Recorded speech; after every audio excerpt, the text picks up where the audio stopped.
Peace, greetings to you all. It's your brother Naheem, BKA Lord Abbott, aka Mr. Just the Facts. Y'all know how we do over here at Be the Power. Just the Facts, family.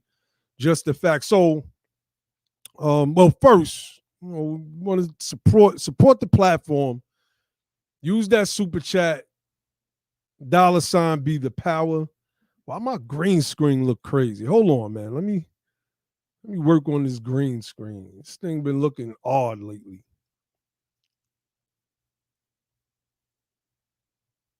Hard to get it right where I want it at. I think that's good. So support the channel. Support the channel. Cash App Be the Power. Peace, brother Corey. BTP Corey, I see you in the building. Shout out to the BTP mods. Shout out to everybody that's in the building. Lafayette Ward, Rob Smith, I Am My Sister's Keeper Shop, LLC. Peace, Sister Kelly Pryor. I see you. I see the family. I see the Freedmen. I see the Freedmen are on deck. So we're going to talk about, make sure you hit the like button, of course. Hit the like button. If you have not subscribed to the channel, make sure you subscribe to the channel. And then hit that little bell icon next to the subscribe button so that you can become a part of the notification nation. So, peace, Sister Juanita. I see you. We're going to talk about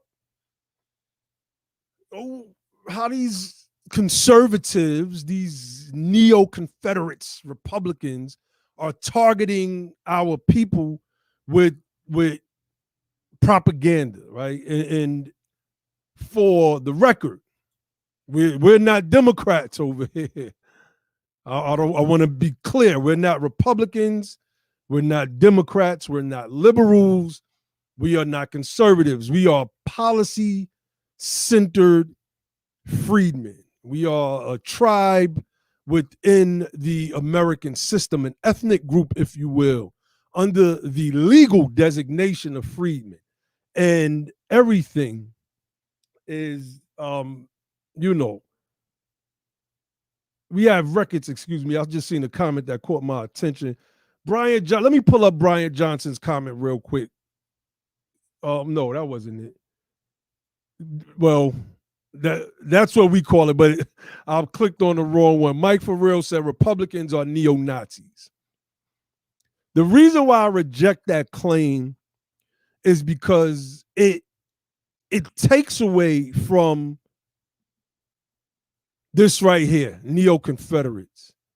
To me, it's another way to move the onus of homegrown white supremacy that develops with the foundation of this nation and puts it in a whole nother country with the whole nother people, et cetera, et cetera. Shout out, Brother Cato. I see you in the building.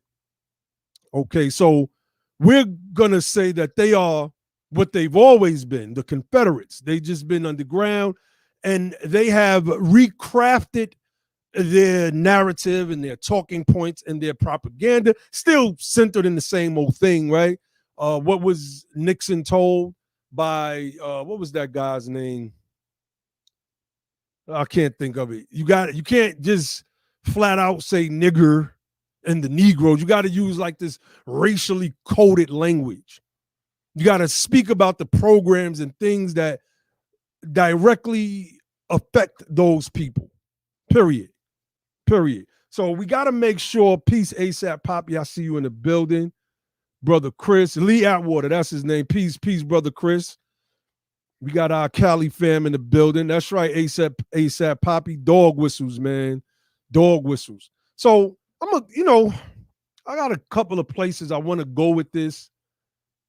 I woke up and Brother Otis had the OG Otis sent me a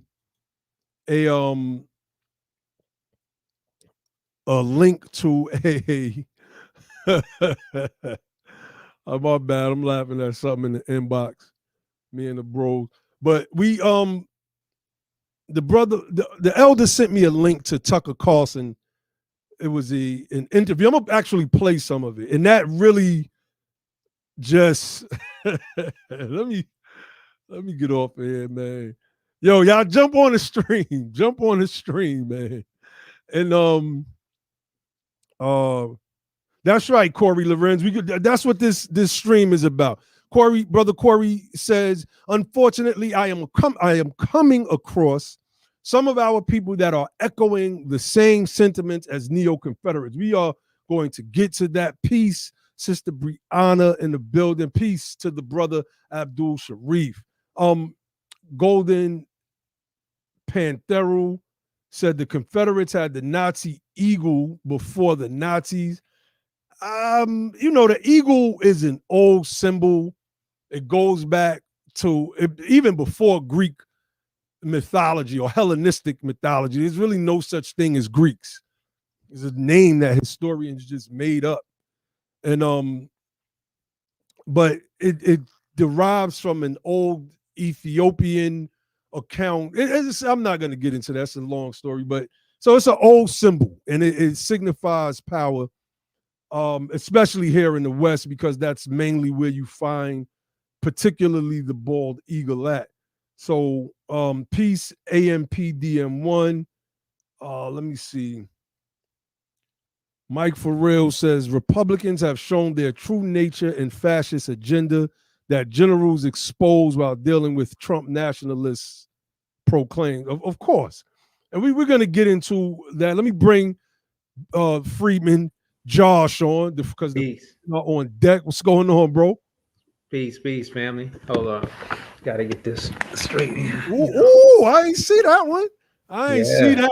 I told the family that Freedman, that F1 symbol, Freedman first, us first. It's for everybody. It's for everybody. It's not a symbol that's specific to the United Sons and Daughters of Freedmen or the brothers that be the power. That's our insignia. That's our logo. Let's rock it. Let's push it. We are Freedmen. We doing this for us. We're doing this for us as a people, not us as a 4 or 5 people on the YouTube platform. So Brother Josh had an interesting conversation today. We were actually on the phone while he had that conversation. We're going to get into that. So people saying they want Brother Maurice Haru says he wants one of the shirts. LD Ward, ASAP Poppy. I got to get one because I ain't got one, so I got to get one. And got it. So, we need to get them free U t-shirts too. Oh yeah, we got those coming soon. People coming up with it. The Freedman Armory, we Freedmen everything. We are resurrecting the name of our tribe and bringing back the political and freedom fighting sentiment of our ancestors. Point blank. Period, fam. Let's get to this thing. All right, so let me see. Where do I want to start with this first? I want to start here. Let's start here. I want to play a little video clip. This brother, I kind of like this brother, man, Rashard Ritchie. He does the bullpen on the Young Turks, and I'm kind of feeling them. We feel people until we start getting into their politics, and their politics don't necessarily match up with what we need politically as a people. Their talking points. But being on TYT, I would think that the brother is a bit progressive. So when you understand progressivism in the United States of America, progressivism starts with the radical Republicans in the Congress trying to abolish slavery. And it's sad that I have to say this, but I have to.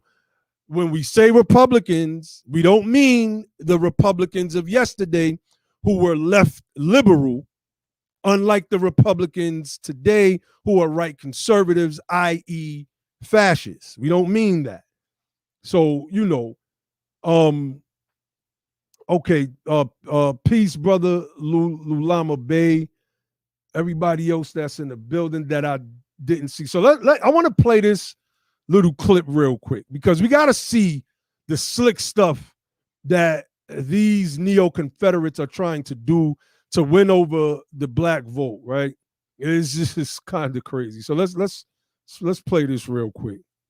This person, what is this person's name? Let me see. Carrie Sheffield, a former columnist for the Washington Times, not the Washington Post. The Washington Times, which is a conservative leaning newspaper, and she's a conservative broadcaster. So, well, just watch how this brother goes. I'm loving this brother's content so far. This is at a time when we need to be coming together.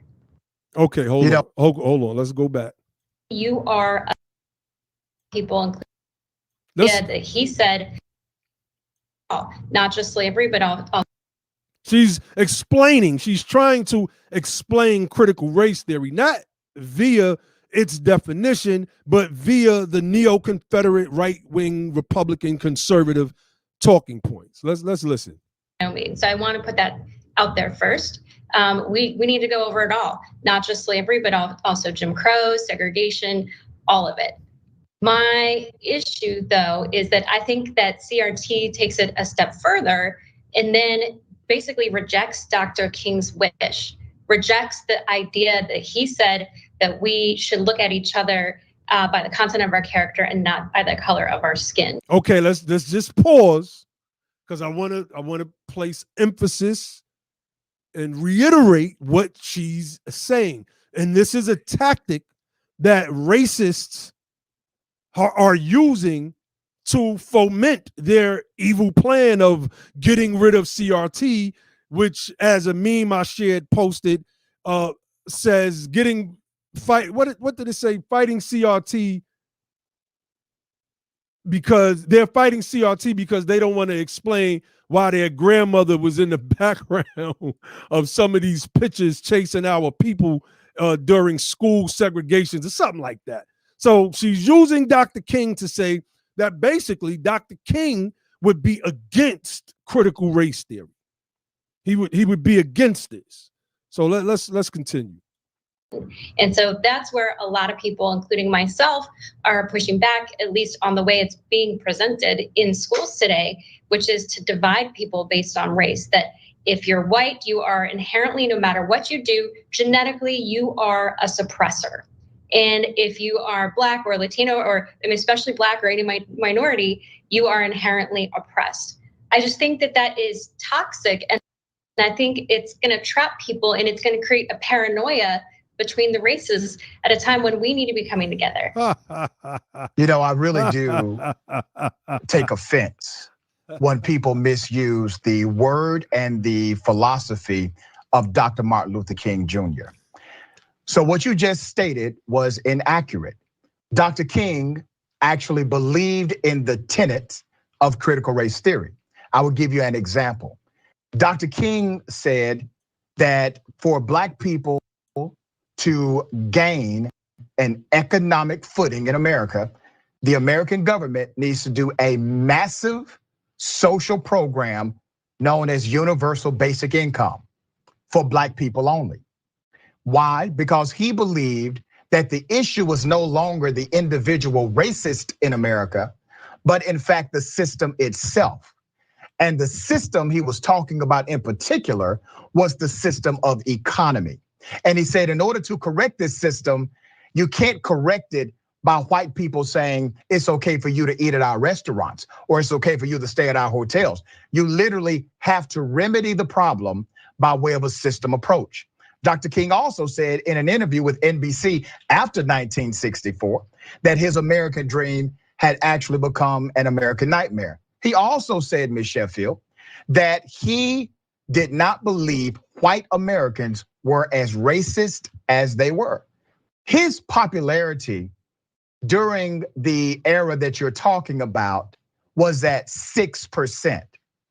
The nonviolent Dr. King that you celebrate today, only 6% of white Americans had a favorable view of him.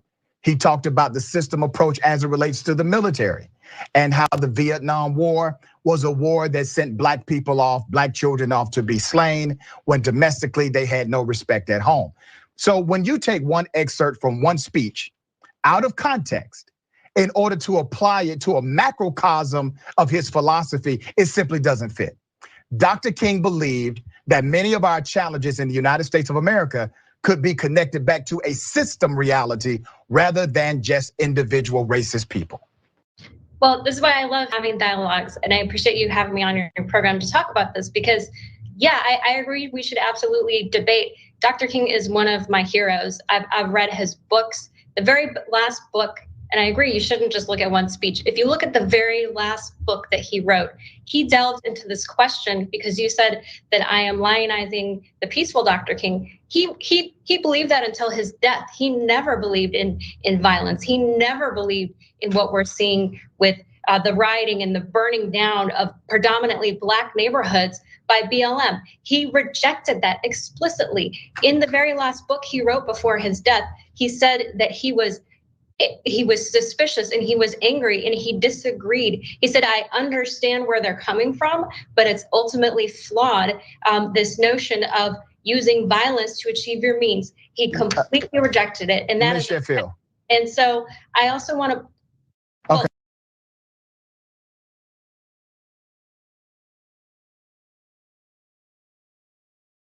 You're muted, bro. You're muted. Hold on, wait a minute, ma'am. In all due respect, Ms. Sheffield, number one, we're talking about critical race theory, number one. You just started a whole new conversation about protest, then violence that does not connect to critical race theory whatsoever. There's no connector there. But since you want to go down that rabbit hole, I can go down that rabbit hole with you. There is nothing violent. Absolutely, there are many. If you were to ask the BLM rioters, do you support critical race theory? There would be virtually zero people who would disagree with it. So absolutely, that the CRT was developed at elite universities, and it's been used, sadly, but to brainwash elite people to use their megaphones to perpetuate. Like, for example, I think I agree with you that there are white people who created let me systems say real quick, that have suppressed this Black is Americans. a tactic of the right where they filibuster and they do these run-on sentences that never have a period. They try to talk and talk and talk because they know that doing that to their base, because their base is not that smart at all. I don't know what our people see in the conservatives and the right wing. But their base is not that intelligent at all. But he's going to school her. And let's tell you who those people are. FDR, you know, who created redlining in this country? It was a white liberal. So I don't give a damn who created it. If it's a racist policy, it's racist policy. But Ms. Sheffield, sure. I have limited time on the show. I must address what you've said about violence, that Black Lives Matter, that they are somehow burning down their own cities. See, once again, that's the whole trickery that you all utilize in order to maintain your position. Black Lives Matter as a movement and Black Lives Matter as an organization, they have never burnt down any community. And I will ask you, how many members of Black Lives Matter have been arrested for terrorism? How many? All right, we're not going to play the ad, but she never answers the question, first and foremost. I wanted y'all to get a taste of that. She couldn't answer the question. She basically told him that she's going to get back to him. He goes on to absolutely school her on what critical race theory is. They make up their own definitions. They make up their own definitions. And let me, Josh, I want you to come in and give some commentary to that. But before you do that, I want people to get this book. I want people to get this book right here. This is Dr. Martin Luther King Jr.'s last book, where he said that riots are the language of the unheard.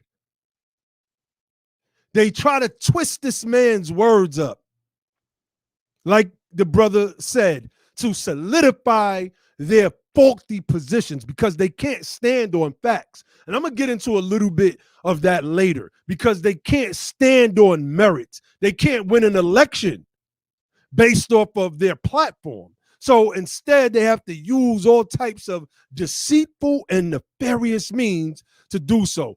If you haven't read this book, Where Do We Go From Here?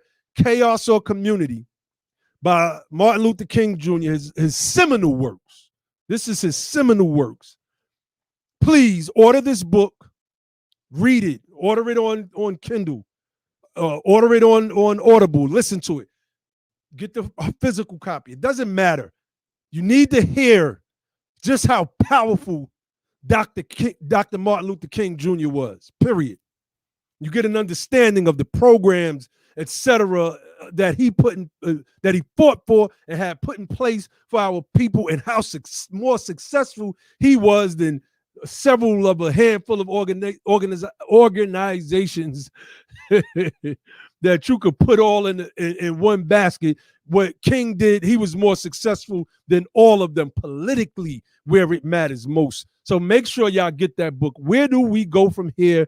Chaos or Community. If you are in the live chat, I'm dropping the link right now. Brother Josh, what was your observation of what that right-wing conservative person twisting up King's words and focusing on CRT, et cetera, et cetera, et cetera?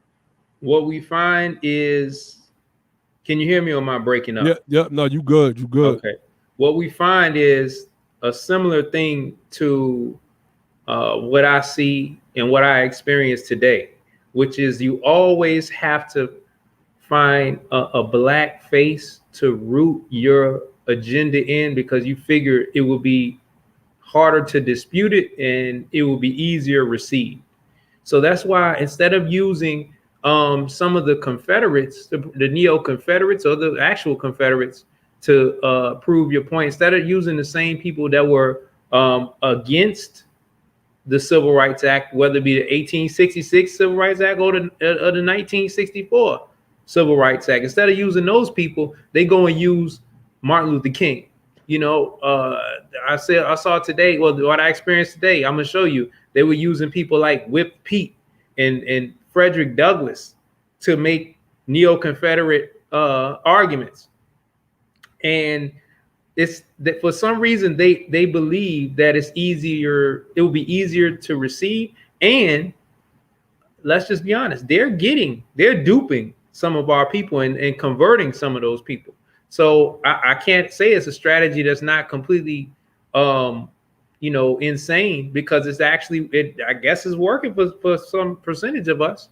But that's kind of what they do. They always have to take somebody who we revere, twist up their meaning, and try to retrofit it and put it on them inconveniently. These are not people who are here today to like pretty much doo-doo on them for making those comparisons and associations. So that's what they always do, man. And it's beyond disrespectful. It's beyond disrespectful. It's like you're trying to paint Martin Luther King Jr.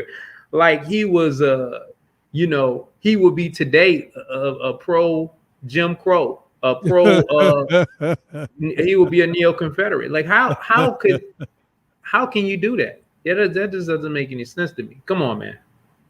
Brother, but that's Grim, what they do. They always do that. Oh, definitely. Brother Grimm, did you hear the opening? No, I didn't hear the opening, brother, man. Okay, well, I was playing a video clip of this brother by the name of Rashad Ritchie, who has a slot on the Young Turks called The Bullpen. And he had this white conservative woman on, and she was just a lion, boy. I'll tell you, these people are, my goodness, quoting King out of context, basically saying that if Dr. King was alive, he'd disagree with CRT. And I use that to like frame what we're talking about here today, of how Republicans are targeting Black Americans with propaganda. And we're going to get into some of the why Black men, for instance, are starting to go over to the Republican Party, starting to parrot many of their talking points. You have anything to say to that, brother? Yeah, I wanna say one thing first, and that one thing is this: that term critical race theory. I don't use that term, and I don't embrace that term. None whatsoever, because you know it's all part of the same game that you're talking about right now. And the thing about it is that instead of people rebuking the term because it makes no sense, it's just basically called American history. It's just the side of American history that they don't want to hear. So they the ones that coined the term, to my knowledge. They the ones that coined the term critical race theory. And they used the critical race theory. Even like the left wing media and other black people, and now they saying, yes, we do need critical race theory. So in other words, they basically made something up and then made it like the proponents of teaching the bad aspects of American history, like slavery, Jim Crowism, and other forms of oppression, like that, like critical race theory was a doctrine that was cooked up, by some Black Lives Matter hacks, or some liberals, or just some angry black people.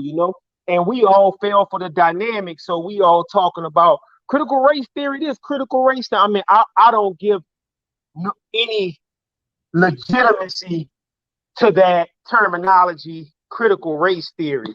And as far as like them using Dr. King and things of that nature, that's all part of the game. And I'm pretty sure if Josh hadn't did it yet, he's going to basically show the flyer that he got in a discussion with one of those Neo-Confederates.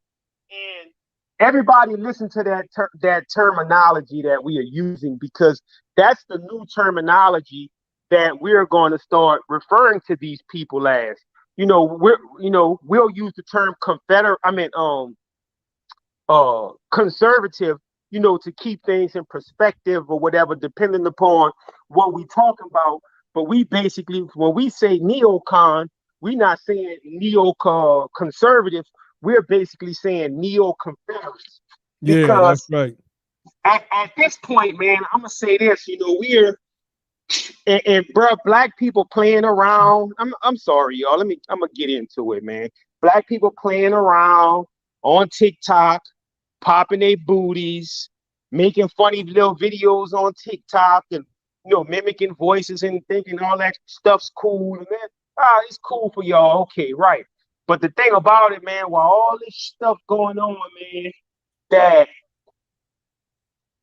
in general, man, it's a philosophical, economic, and a political war specifically targeting black people. And, the black immigrants are getting caught up into it as well. But really, this is a continuation of the war against the freedmen. We playing the same old stuff out, the same old Reconstruction, post-Reconstruction, Jim Crow, all of that stuff, man, is playing out in 2021 that was played out in 1865, 1866, 1860, 1877. And it's the same politics. The only difference between them and now is that we seen it like given life once again by Donald Trump. Donald Trump basically showed those people, yeah, we can do this. We ain't got to be embarrassed by the way we feel. We ain't got to feel bad. We ain't got to hold back. We got support. So we can discriminate against people. We can ride on them. We can break into he just made them feel that the term political correctness or whatever and all of that type of stuff does not need to be adhered to anymore. So he basically gave life to the aggression that everyone is seeing, the Karens, the Kens, the terminology that they use for those people, and the various aggression. He just gave voice and power to that and say, hey, it's okay. We got your back. Nothing's going to happen to you. And he's right. Nothing's happening to these people, so to speak. But I just want to say this, man, because I've been feeling some kind of way, man, for the past, week about these things, man. And like, yo, if we don't kind of toughen up, if we don't unify, if we don't congregate, what I mean congregate is that if we don't start practicing that Southern strategy to where we all come together to basically create voting blocks to block these people and take these, man, bro, we gonna be poor and basically damn near back into slavery, man. And y'all know, like, and I'm gonna be honest with y'all, you know, sometimes I use the statement, I'll be like, man, I'm not gonna ride that hard for a lot of these, just me speaking, not speaking for BTP at this point, but sometimes I say I'm not gonna ride too hard on a lot of these topics on a personal level, because, you know, it's just like being in a schoolyard. In the schoolyard, you know, y'all decide that y'all go fight the bullies that day. And then you go charge, and all the dudes that say, yeah, we gonna roll with you, they turn around and go the other way. And I feel that as a group of people in dealing with this oppression, that is where we at in this situation. And the freedmen of today got to become like the freedmen of the early 70s, late 60s, and 50s, as far as the things that we galvanize behind. Because these people have, but we have to bring it to a modern day perspective, you know, going back to what you're saying as far as the propaganda, because now they're using the very propaganda against us, is using quotes from Frederick Douglass out of context, quotes from Dr. King out of context. So basically, in a nutshell, they are attracting the people that's, I'm gonna tell it to y'all straight, they are attracting Black people who are actually tired of the shenanigans that are actually played out by Black people and on the behalf of Black people. You understand what I'm saying? Now, I am in no way anti-gay or things of that nature. We grew up with these people in our community. But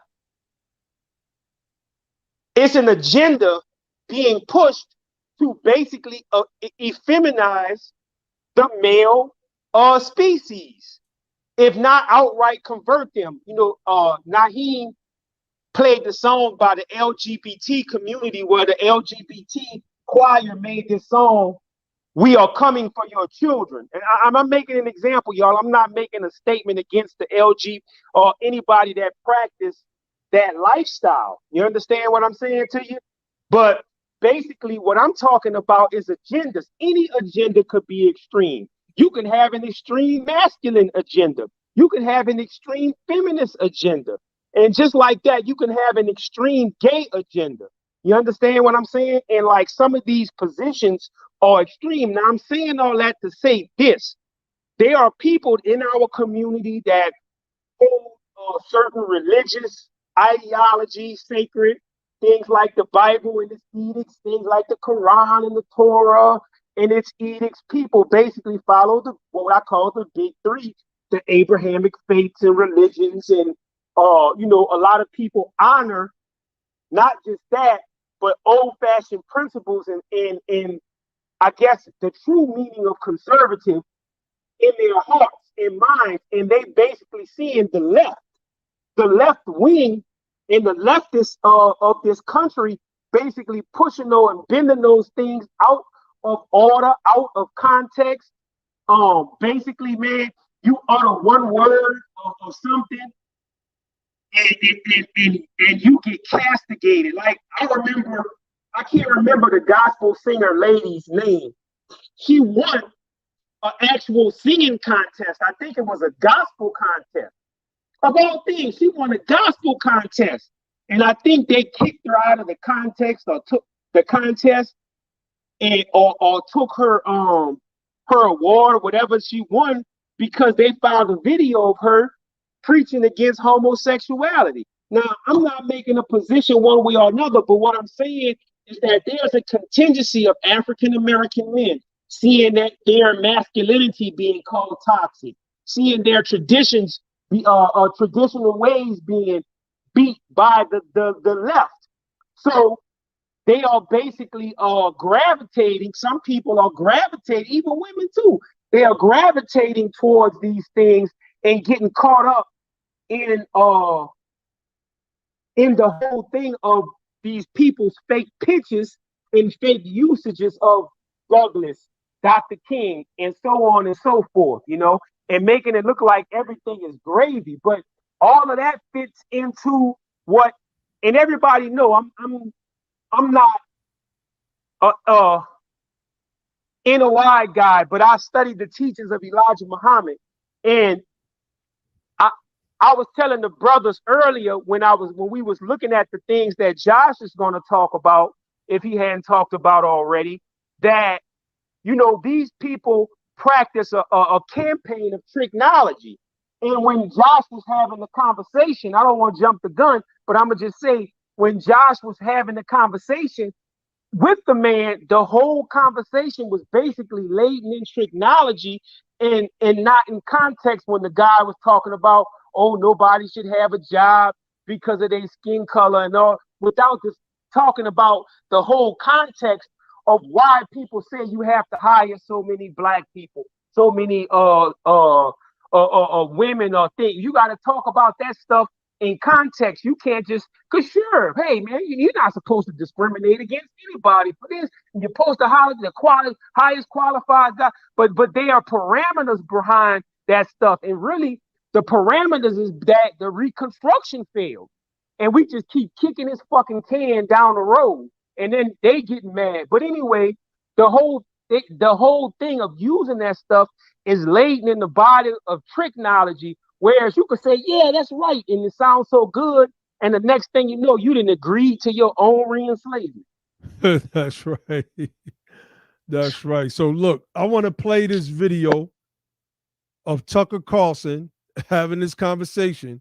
We played the one conservative neo-Confederate white woman, right? And we spell white WIGHT around here because you know, we use these terms, but we stress nobody is black and nobody is white. They're just familiar terms that we've gotten used to using. So, and then we're going to have Josh come on and break down the flyer, and then I'm going to get into some other things that I want to share with the family. So let's hear this. Let's hear this. Wait, hold on. Somebody just put a dope comment in the chat. Brother Brian said, it's not okay to hire based on race, but fine to hire based on being bilingual, which is a fact. There are jobs that basically say you must be bilingual to get this job. Like, oh, wow. And I've been seeing that growing up in New York. Naturally, you're going to see that because of the large Puerto Rican community. So, you know, it's a part of it now. Now we're seeing it nationwide, and we got to build. This is what this thing is for. This is what this conversation is for. The conversations that we have, and we got some things that we're working on, and we're going to start building with our family all across the nation, and we're going to start showing people that, you know, we are not playing. So let's play this. Okay, let me give you all some context. This Tucker presses South Africa civil rights activists on why people are leaving, right? So, I mean, it's not necessarily that he's pressing this guy. This guy sounds like he's in agreement with a lot of the right-wing talking points that we find where we find white folks at all over the world. So, you know, let's not be fooled by oh, you see my comment right there. Tucker Carlson is a goddamn liar. I had to. So let's play this so y'all can hear this deception. Oh, did I click the audio? Let me know if y'all can hear this, Grim and Josh. That has already been implemented, and we can see what happened. I mean, we can talk about corruption and all of that in South Africa, and I think that's the reason why to talk about the problem in South Africa, because you get quite aggressively shut down, and if you say there's a problem in South Africa. Well, so in the United States, affirmative action became the law in the 1960s, almost right immediately, I think within a year after the Civil Rights Act of 1965 passed, which was the law that really undid the vestiges of segregation in the American South. And it said, that's illegal. You can't do that anymore. And within a year, the federal government was saying, well, actually, what we're going to do is we're going to continue to discriminate, but in the other direction. Yeah. Racism is still the law. It's just now it's for a better reason. And the idea was this is going to be temporary. And of course, it hasn't been temporary. It's been more than 50 years, and it's accelerating with greater intensity and ferocity and more hatred behind it. In South Africa, it seems like it's even gone farther than that. Okay, I got to bring it back. I'm sorry, y'all. We got to stress this. Just listen to what Tucker Carlson said. Well, so in the United States, affirmative action became the law in the 1960s, almost right immediately, I think within a year after the Civil Rights Act of 1965 passed, which was the law that really undid the vestiges of segregation in the American South. And it said, that's illegal. You can't do that anymore. And within a year, the federal government was saying, well, actually, what we're going to do is we're going to continue to discriminate, but in the other direction. Yeah. Racism is still the law. It's just now it's for a better reason. And the idea was this is going to be temporary. And of course, it hasn't been temporary. It's been more than 50 years, and it's accelerating with greater intensity and ferocity and more hatred behind it. Okay, so y'all peep what he's saying. Peep what he's saying, y'all. He's basically saying that racism, segregation was the reason why. Let's read what affirmative action means real quick. Affirmative action in the context of the allocation of resources or employment, the practice or policy favoring individuals belonging to groups known to have been discriminated against previously. So what Tucker Carlson is basically saying is that this was supposed to be this permanent thing. This wasn't supposed to last, and that they reversed the racism now. So Josh, and he's going to get into the story right after this, was speaking with this Decepticon, con short for Confederate, this deceptive Confederate. You like that one, Josh? This Decepticon, right? This deceptive Confederate earlier, who was talking about how this black guy, who just so happened to be named Tyrone, got the job. And they told him, we got to hire more black guys. Grimm made a reference to that earlier. So basically what Tucker Carlson and the Neo-Confederates are saying is that racism is over. It's done with. It was supposed to be temporary, but now it's still here. Still.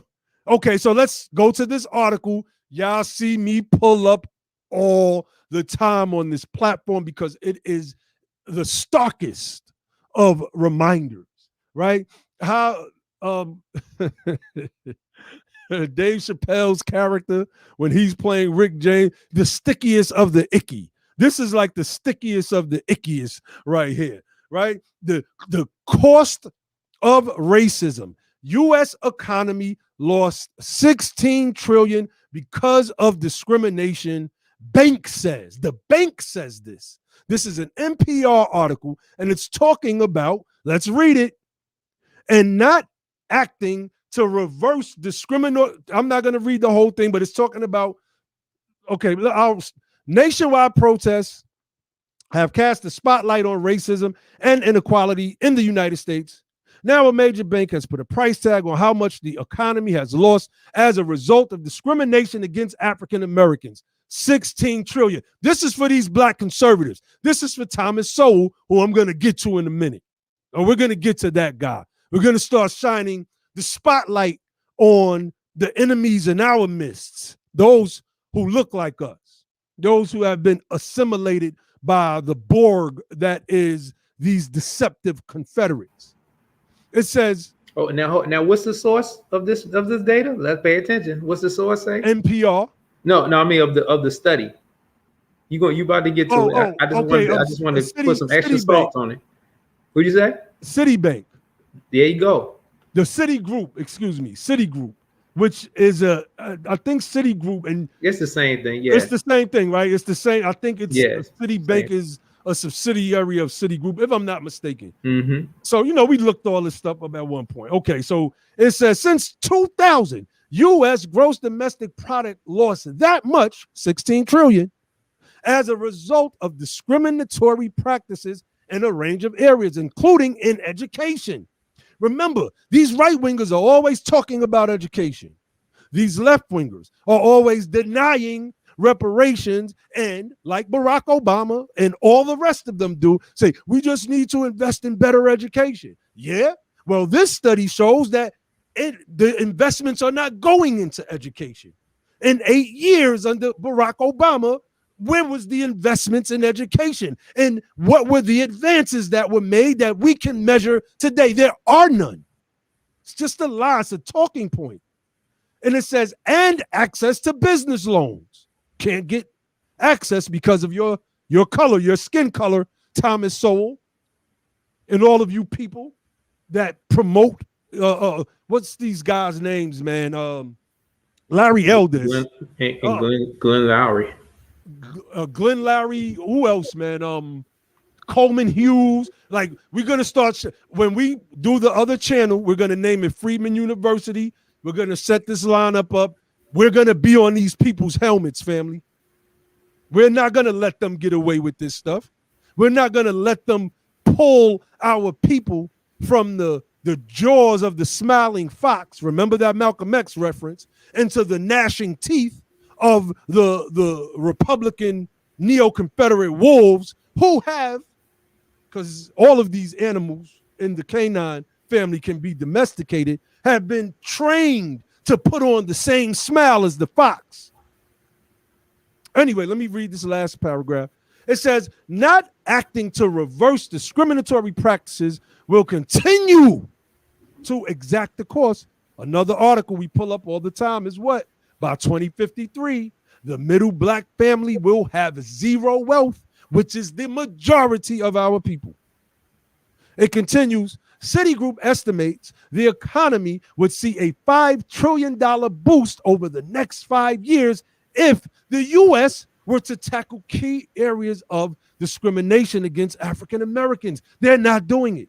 There's nothing in place right now under the Biden administration that would even give the economy itself the $5 trillion boost that I guess it needs when we understand how the United States of America is a monetary sovereign that prints its own money, then we understand the rules behind it. But if we're going to strictly stick to general understanding and basic budgeting and strength of economy versus weakness, etc., then what are they doing? Because Trump didn't do anything. Wait, when did this come out? This article came out September 23rd, 2020, right before the elections, family. So what did Trump do? Because people keep talking about, Trump, this our people. We ain't got to worry about the whites, as the whites, as they're called, the whites. No, we don't have to worry about them. It's talking about our people that spew this nonsense, that we got money, and that we can make it, and that we can pull our own selves up by our bootstraps. I was having a conversation with my barber yesterday, and when we first got in the reparate, man, I couldn't tell this brother nothing. And, I got in the chair and we got the building like we always do. He said, man, you really sold me on that reparations thing. He said, but it wasn't really you. And he was right. His wife works at a hospital, and the woman, I think she does some type of hospice care with some individual. Anyway, the woman, old Jewish woman, was still getting reparations from Germany that the United States of America was helping to pay. Wow. This is what did it. He said, I thought about you. When he first told me the story, he said, I thought about all the debates that I had. He said, whether I was against it or for it, why would America be helping to pay somebody else's debts when black people going through it right here? Mm-hmm. I'm just saying, family. So, Josh, you want to go in on the The flyer. Yeah. So let me just tell y'all about a little experience I had today, right? Today I was dropping off. I had dropped off I got a little Sunday morning routine that I've been doing in the summertime. Excuse me. I dropped a family member, an auntie off at church, and I go and run my little errands, for the household. I like to get me a coffee. I don't drink coffee any other day of the week, but for some reason, Sunday works well for me. That caffeine, I still feel it like even on Monday and Tuesday sometimes, right?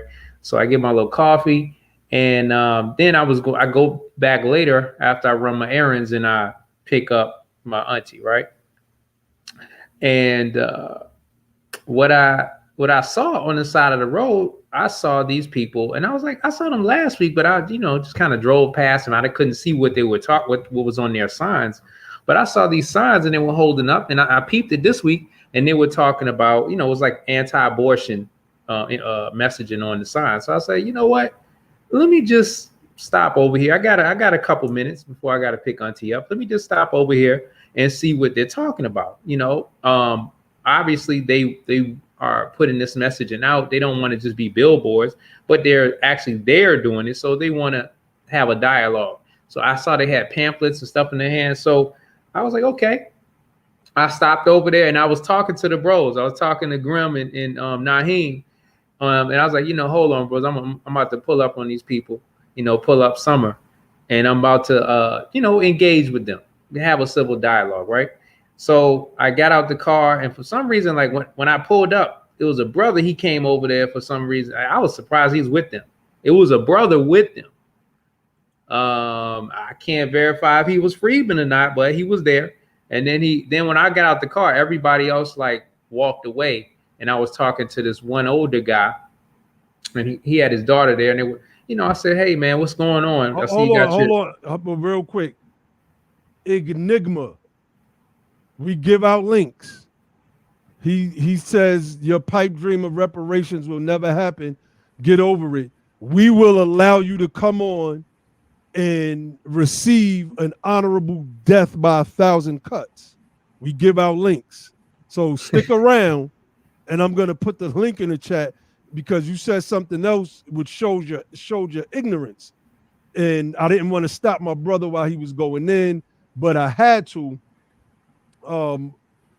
bring that up. Let's pull up what he said. Didn't the Republicans free the slaves? Weren't the Democrats Confederates? If you don't understand, we'll talk about it. You see what I'm saying? Then you're definitely not prepared to come on here. But if you want to get on here, Enigma, and you want to make an argument, we'll give you an honorable death on Be the Power. Go ahead, Brother Josh.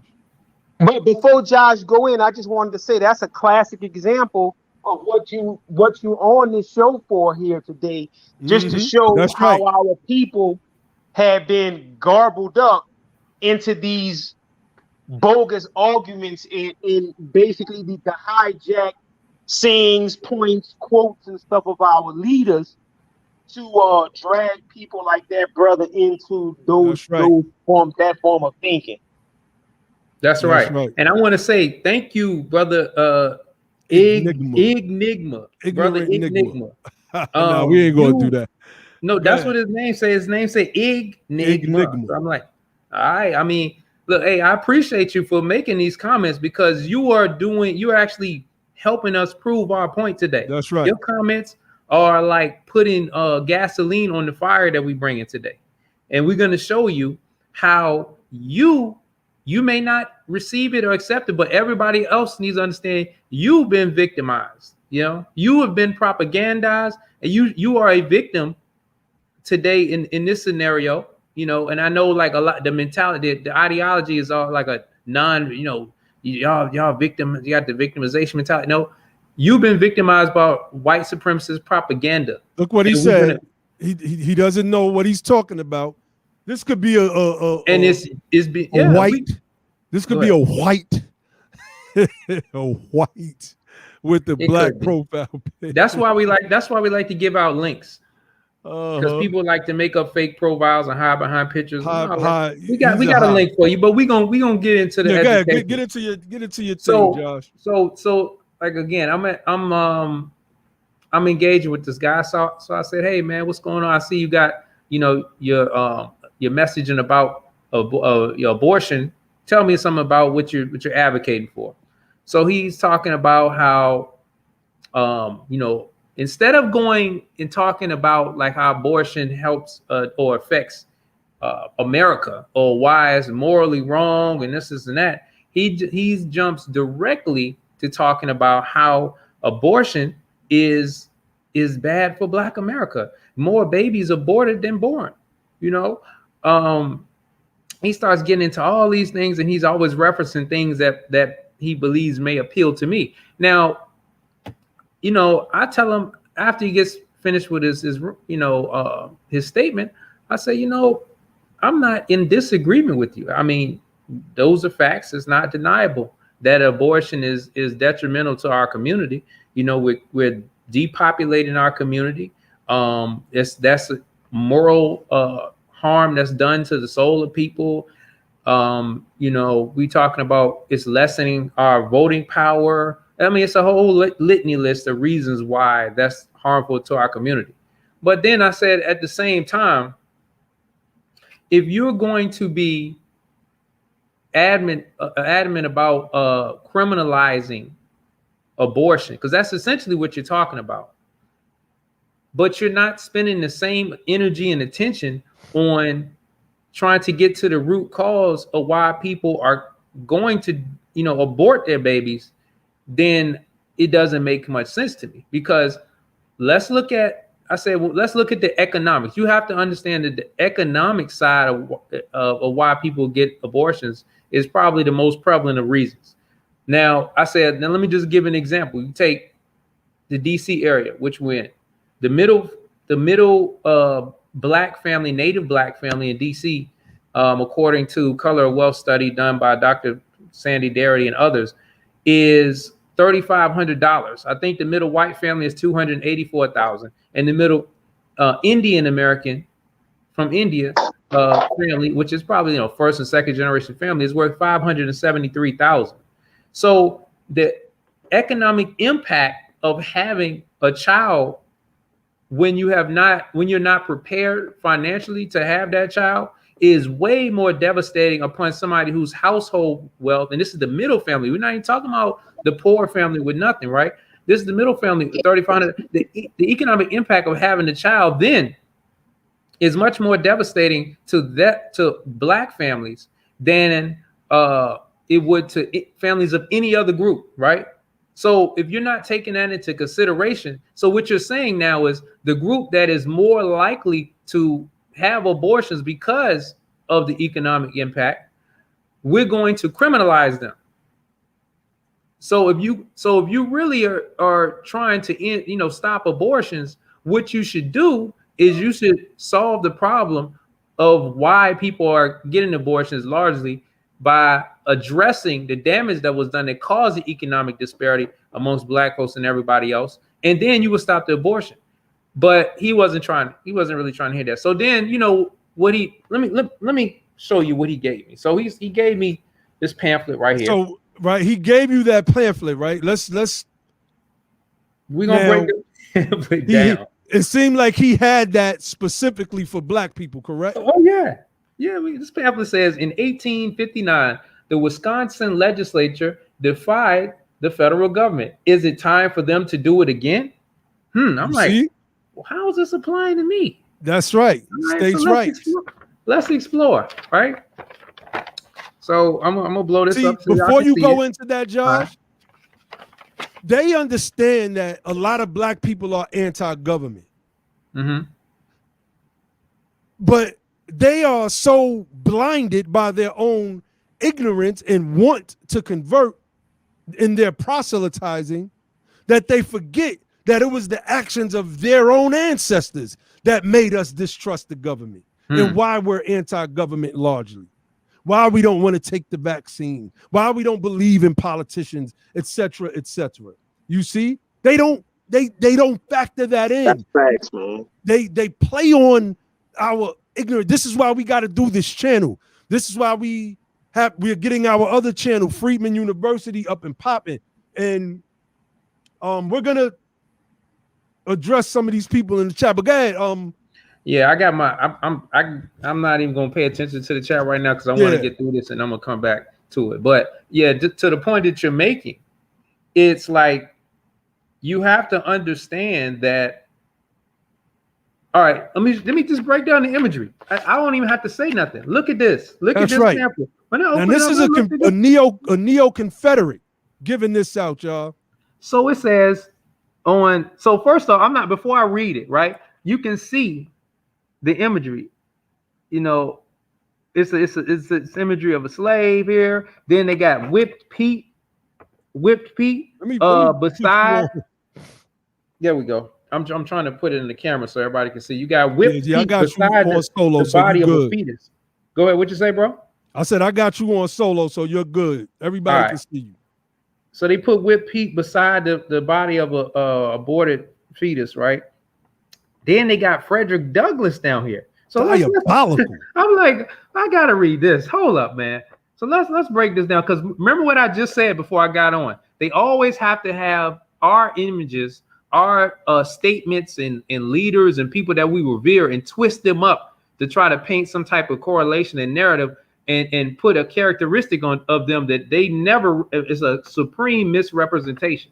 All right, so let's say on March 11th, 1854, a runaway slave, Joshua Glover, was arrested by the federal marshals in Racine, Wisconsin. He was taken to Milwaukee County Jail. A crowd of about 5,000 people who had learned of the arrest gathered, and they broke him out of jail. Glover made it out of Wisconsin and to Canada, where he lived free until his natural death. The federal government decided to charge a ringleader of the people who broke Glover out, a man named Sherman Booth. He was charged under the Federal Fugitive Slave Act. In a historic act of interposition, the Wisconsin legislature and the Wisconsin Supreme Court defied the federal government and the U.S. Supreme Court by interposing for Booth and declaring the Federal Fugitive Slave Act to be void and of no force. So it says, resolved that this assumption of jurisdiction by the federal judiciary in said case and without process is an act of undelegated power and therefore without authority, void, and of no force. Wisconsin legislature, March 14th, 59. So let me continue, and then we're gonna stop to break it down. So it says, Wisconsin's legislature and all state officials, including the governor, mayors, attorneys general, city councils, and judges, need to interpose once again and defend the preborn from murder. They are duty bound to uphold Wisconsin Statute 94004 and arrest abortionists. Okay. So it says the idea that lawless federal courts, including the U.S. Supreme Court, must be obeyed, even when they write opinions that uphold injustice and murder, is a fiction. The Supremacy Clause, Article 6, Clause 2 of the U.S. Constitution nowhere declares that federal courts or the U.S. Supreme Court has supremacy for declaring what is constitutional. Rather, it states the U.S. Constitution has supremacy, itself has supremacy. All government officials take an oath to uphold the Constitution. They do not take an oath of subservience to the federal judiciary. When the Supreme Court acts outside the limits of the Constitution, it is incumbent on the lesser magistrates within their spheres of, spheres of authority to maintain allegiance to the U.S. Constitution and not blighting. I was amazed at how you was just kind of reading that from the screen, kind of backwards. Yeah, not I knew eventually you was going to have to look at it. Yeah, my bad. Also notice the tinge of sovereign citizenship. Oh yeah. In that stuff. That's right. Yeah. Nowhere are states compelled to a suicide pact with lawless federal government. So which you see right here. Oh, and then let me just wrap this up and then we're gonna break it down. All right. So it says, when the federal government makes unjust or immoral laws or court opinions, the states who are parties thereto, parties to the U.S. Constitution, have the right and are duty bound to interpose for arresting the progress of evil. James Madison, architect of the U.S. Constitution. That's what look at these quotes they're making, right? They just twisting stuff up. That's Wisconsin right. civil authority have the duty. Wisconsin's civil authorities have the duty to defy lawless federal judges, uphold Wisconsin law, defend the preborn. And it says, they quote Frederick Douglass, another freedman that they got to quote to push this this propaganda pamphlet. Power concedes nothing without a demand. It never has and never will. Find out just what any people will quietly submit to, and you have found the exact measure of injustice and wrong which will be imposed upon them. So, then he talk about Jesus and all this kind of stuff. So then they get up to the back, and then they state exactly what their thing is, and it's called a lesser magistrate doctrine. What did I just talk about here, family? I just talked about states' rights. You know what I mean? Right. We're talking about they want to have they're pretty much using abortion as the angle of attack and how to as a means to galvanize like Christian folk to attack the federalisms, the system of federalism, where there's the supremacy clause of the federal government, right? So they can take the Confederate position of the states having the power to arbitrarily declare what federal laws they deem at their convenience unconstitutional, so they don't have any obligation to follow federal law. That's right. And when we say states' rights, we always have to ask the questions: states' rights to do what? At that time, it was to enslave. That's right. Right. And after slavery, once they did the Constitution, and understand, when did Mississippi officially ratify the 13th Amendment? It was recently, way after slavery ended. Yeah, it was like in the end of the. I want you to read that. It was a few years ago. It was just a few years ago. I want you to read that quote again from James Madison real quick, Josh. It says, when the federal government makes unjust or immoral laws or court opinions, the states who are parties thereto, parties to the U.S. Constitution, have the right and are duty bound to interpose for arresting the progress. Let me just start over again. The states who are parties thereto have the right and are in duty bound to interpose for arresting the progress of evil. Okay. Now, number one, we got to look, and I should have did that earlier. For those of us who have, and I'm not going to say I read all of the Federalist Papers, but I've went through a decent amount of them to gain an understanding of what Madison and them was doing, right? When they were drafting the Federalist Papers, they were going against the very people that handed Josh that flyer. That's what the Federalist Papers are for. So we got to make sure that these people are not doing like sovereign citizens do, where they pull something out of some Supreme Court case about licenses not being necessary for something, and then using the term interpose that into some other meaning to mean driver's licenses are not necessary, right? So there's so many different things that we have to break down and we have to look at, and the fact that these people are out there, they are proselytizing in this American civil religion. These are its proselytes, and we have to come with equal fervor. We have to be out there with our own pamphlets, with our own cards. I just said that yesterday. I was in the gym. I seen some brothers come through. I'm like, I got to start carrying around some stacks of Freedman cards and getting people to come to the website, et cetera, et cetera. We, in a sense, have to mirror everything that they're doing, right? There's a dark side of the force and there's a light side of the force. It's as simple as that. And the mirror shows the opposite of the actual image. And we have to now mirror. We have to mirror that. We've been doing that. We've been doing nothing really for too long, except being led by liberal politicians with liberal agendas that don't benefit us at all.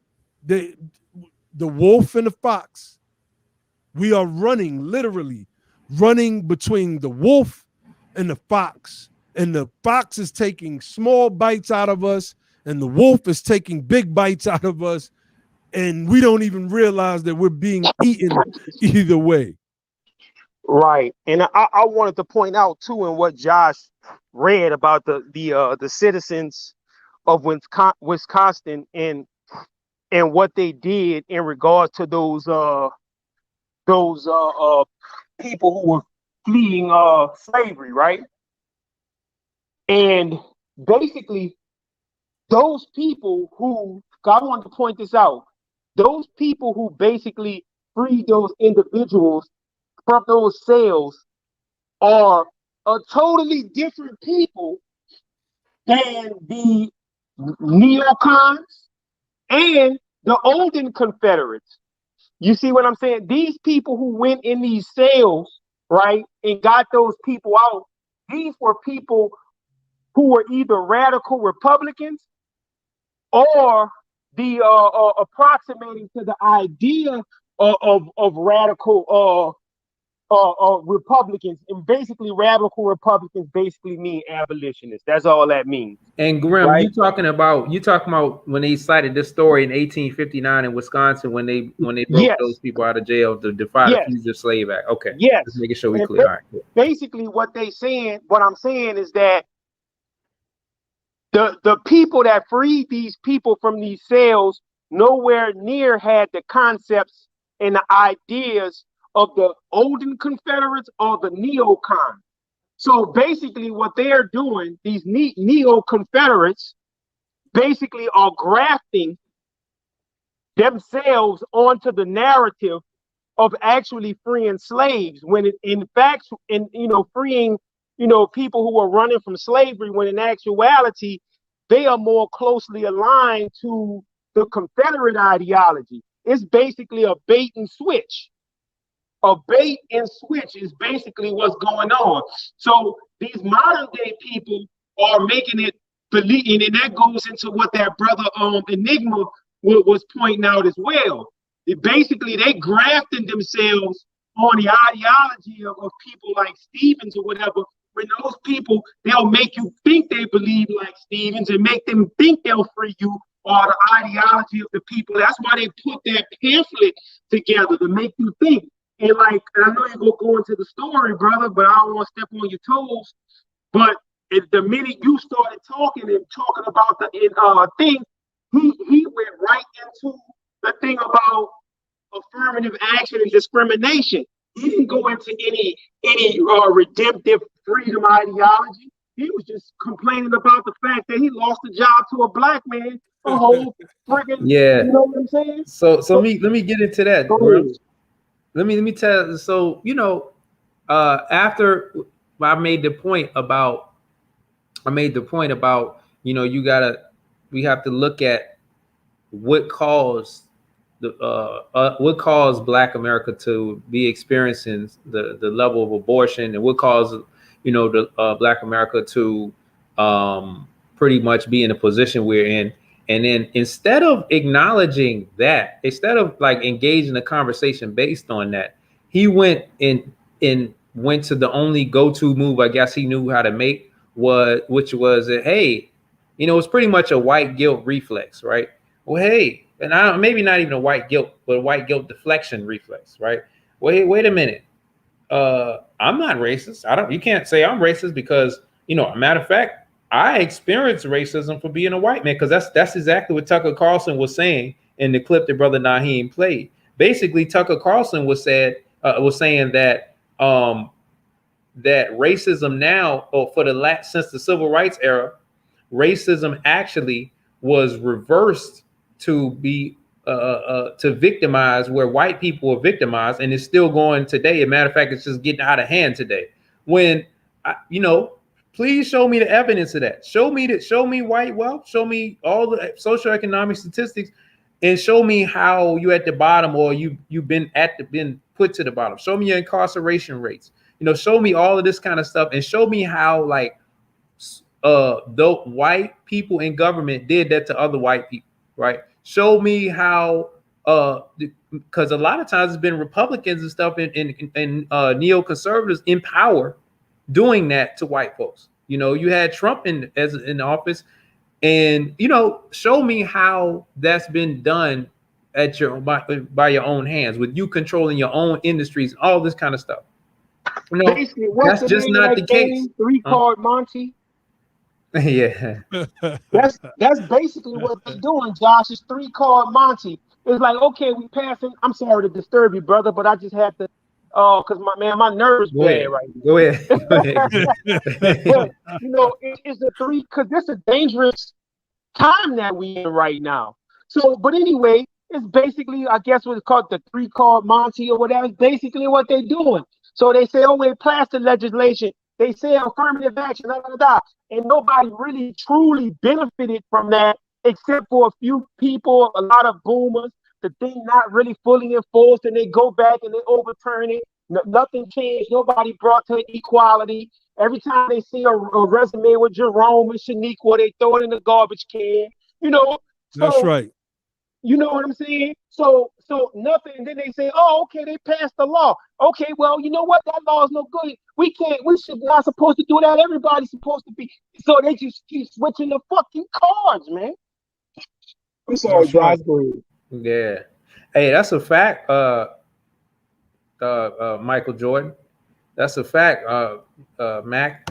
That, for instance, white slave owners beg for reparations, and they got it, and they beg for everything else. I mean, we're talking about when they were crafting legislation, they begged for the Southern Democrats when New Deal policy was, in order for New Deal policy to get passed, they had to craft it in a way where they cut us out. And so that's begging too. That's begging for specific policy to only be put in place to advantage a certain group, which in turn disadvantages another group. They were begging for that too. They were begging because it's not like they had the power to just do it all themselves. They had to beg and compromise in Congress. It's called doing politics. And so for people to say, well, you begging for reparations, we're at the bottom. We don't have the majority.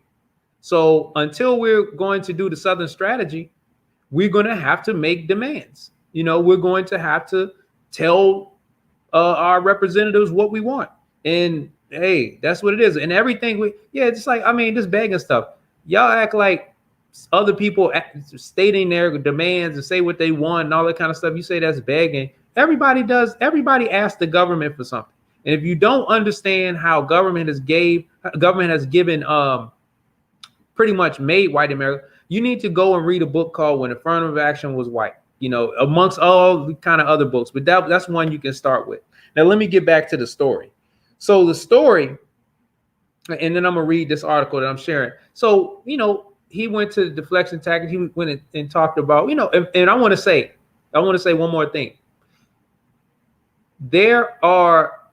I don't always like to have a conversation when we're talking about liberal versus conservative, and you got to put me on one side. You got to put our people on one side, because we recognize the problems on both sides of that spectrum. The problems with liberals, we've experienced damage from the white racist Neo-Confederates of the South, and the so-called liberals in the North and other states and destination cities where our people fled to escaping Jim Crow, right? We experienced damage. We understand the problems with both of those, right? So when you talk about abortion, and Black folks, we often have more conservative leaning ideologies sometimes. So you can't just paint all of us as what they are crafting as liberal, or what they're crafting as progressive.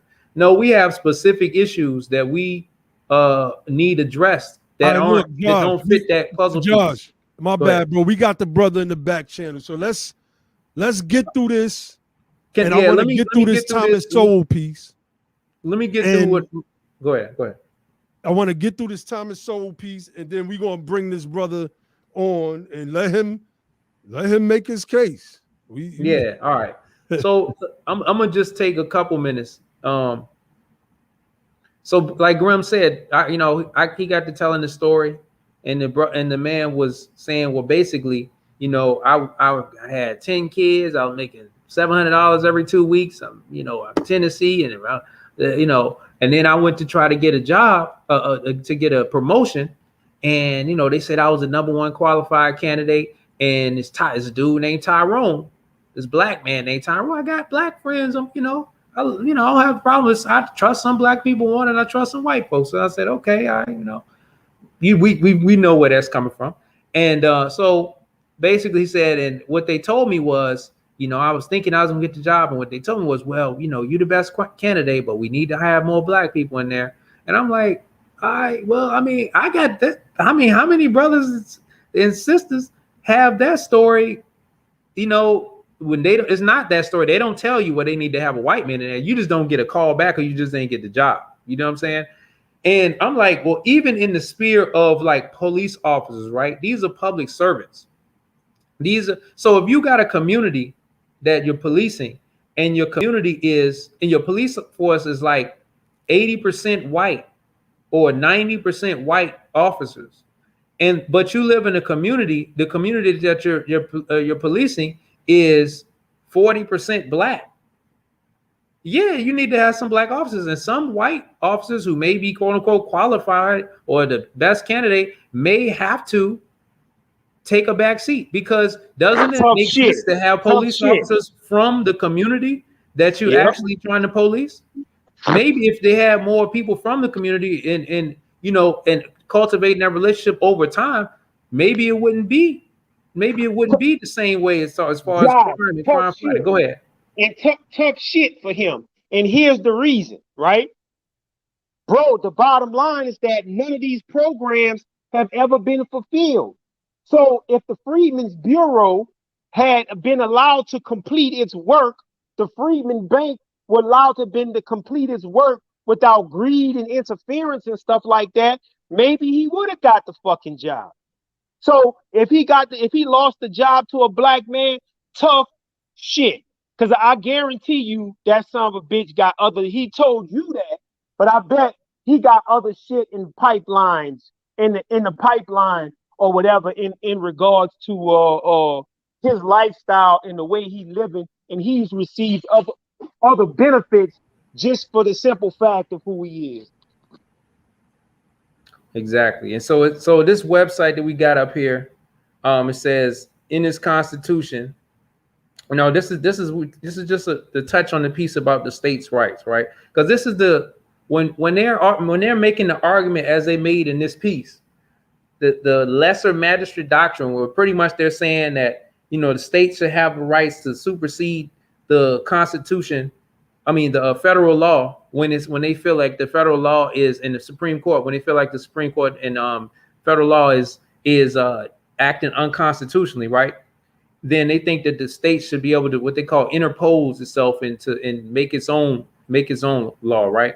So let's read here the argument about states' rights. So it says, in its Constitution, Confederate leaders explicitly provided for the federal protection of slaveholding in all such territory. This is a quote from the Confederate Constitution. It says, in all such territory in the institution of Negro slavery, as it is now exists in the Confederate States, shall be recognized and protected by Congress and by the territorial government, and the inhabitants of the several Confederate states and territories shall have the right to take to such territory any slaves lawfully held by them in any of the states or territories of the Confederate States.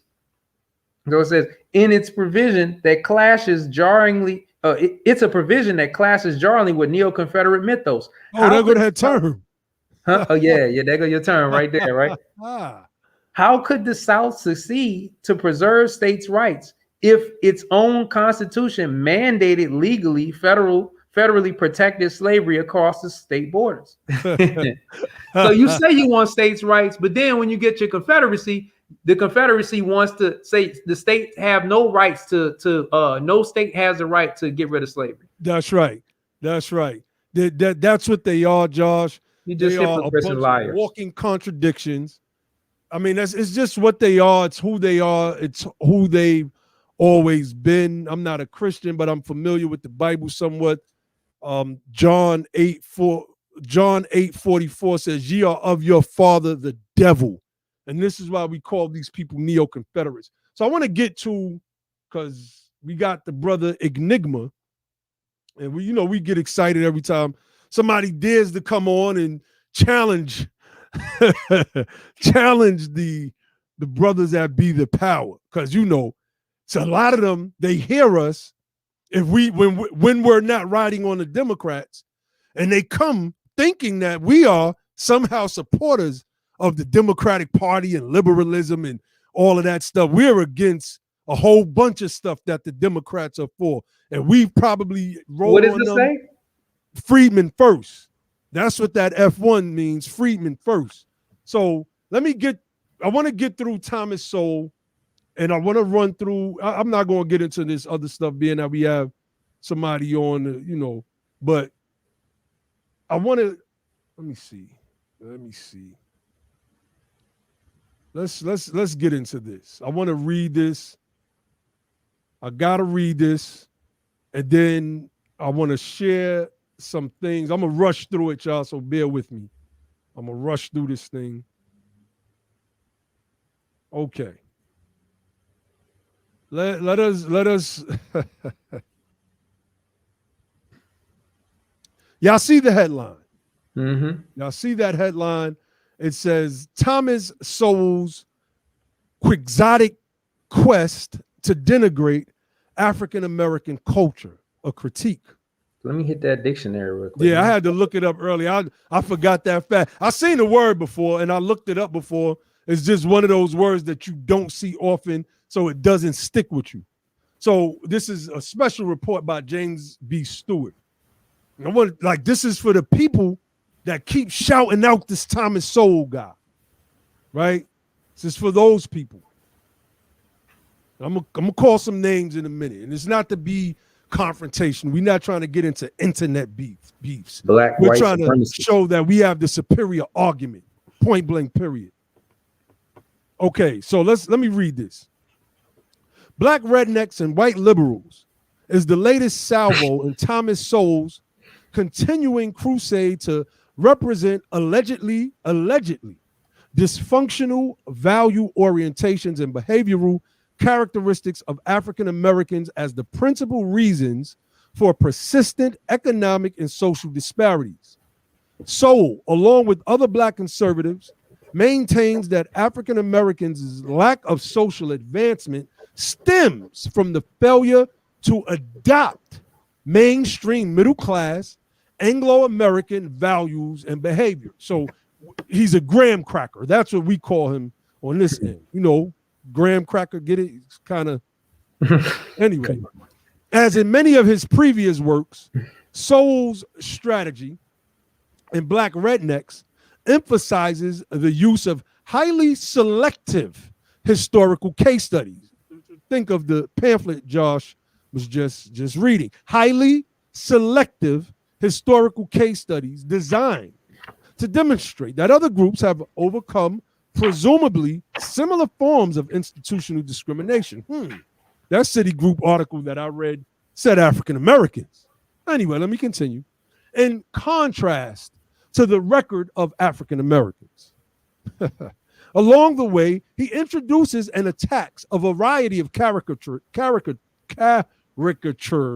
of I'm trying to read the next sentence before I finish saying the word. he introduces and attacks a variety of caricatures, and I still said it wrong, and I'm going to keep moving, of multiculturalism and liberalism that would be largely unrecognizable to proponents of these ideologies. Sowell has been trumpeting versions of this same critique for over 3 decades. Jeesh. We know he was down with the Blue Vein Society, probably mad because he couldn't pass the brown paper bag test and, been fighting his best to get in. It's like, look, I'm one of you, our kind of people. Look that book up by the artist's name escapes me right now. Selected precursors to Black rednecks include Race and Economics, Ethnic America, A History, Markets and Minorities, and Civil Rights, Rhetoric or Reality. Despite this extensive track record, Sowell continues to explore ways to pour new wine into old bottles. Y'all know the Christian saying, and if you from that movement we just left out of, it says, don't pour new wine into old skins unless it busts or bursts. It continues. Borrowing extensively from Grady McWhiney's Cracker Culture and David Hackett's Albion Seed, Sowell's latest brainstorm is the assertion that African-American culture is primarily a variation of the quote-unquote redneck or quote-unquote cracker culture, introduced into the South from Britain during the antebellum period. Sowell maintains that values and behaviors associated with this cultural orientation are deeply entrenched among contemporary urban African Americans. So he's saying we were copying the crackers or the rednecks, and that's why we are the way we are. We're gonna give some correlation. Well, not correlation. We're gonna see if it correlates, I should say, with the historical records. We're gonna go to one of our favorite books on Be the Power, the Bloody Shirt, and see if that's right and exact. Dysfunctional values and behaviors associated with redneck culture are said to include an aversion to work, proneness to violence, neglect of education, sexual promiscuity, lack of entrepreneurship, reckless searches for excitement, and lively music and dance. Sounds like some of the people that have been saying it was our fault that Jim Crow and segregation was brought upon. Right. Presumably, he continues, the various social policies introduced beginning in the 1960s has served as a major catalyst for what Sowell sees as the widespread rejection of fundamental values and beliefs required for the acceptance of African Americans as contributing members of society. So first and foremost, excellent critique. I wanted to find something that wasn't so large, and even reading a whole page on a program like this, to me, I think is too much. It's superfluous in my opinion. But I wanted to give our audience an idea of this Thomas Sowell, because I keep seeing people say this guy's name from the right. Kwame Brown always mentions Thomas Sowell, always. And I like Kwame Brown. I like what the brother is doing. I'm going to say a few words after that. The last sentence about social policy. Remember this, and Dr. Darity smacks back at, he and A. Kirsten Mullen in the book From Here to Equality, slaps back at this when he breaks down. Let me put this link in the chat as well. When he speaks about the welfare program, right? And how we as the descendants of freedmen didn't partake in the welfare program until 30 years after its implementation. In fact, the welfare program helped build up the white middle class. Let's pull all this stuff up. Let's pull this stuff up. Because we got to show and prove over here. That's what we did.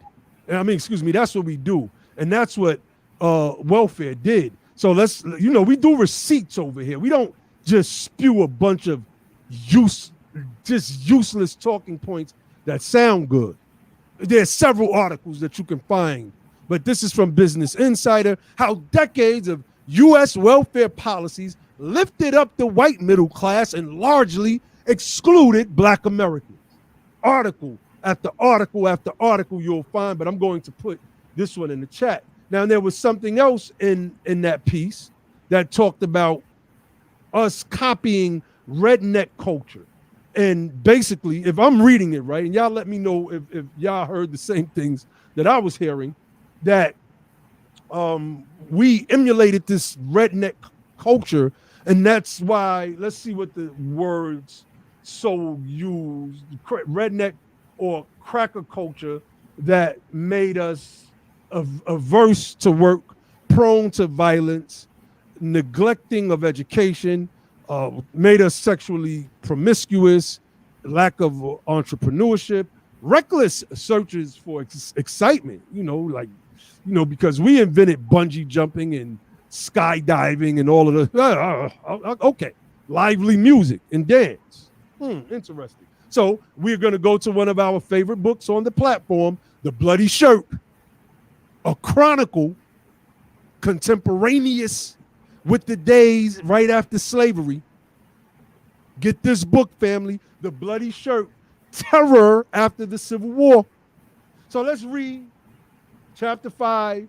I thought the South wanted it to end here, and this is page 35.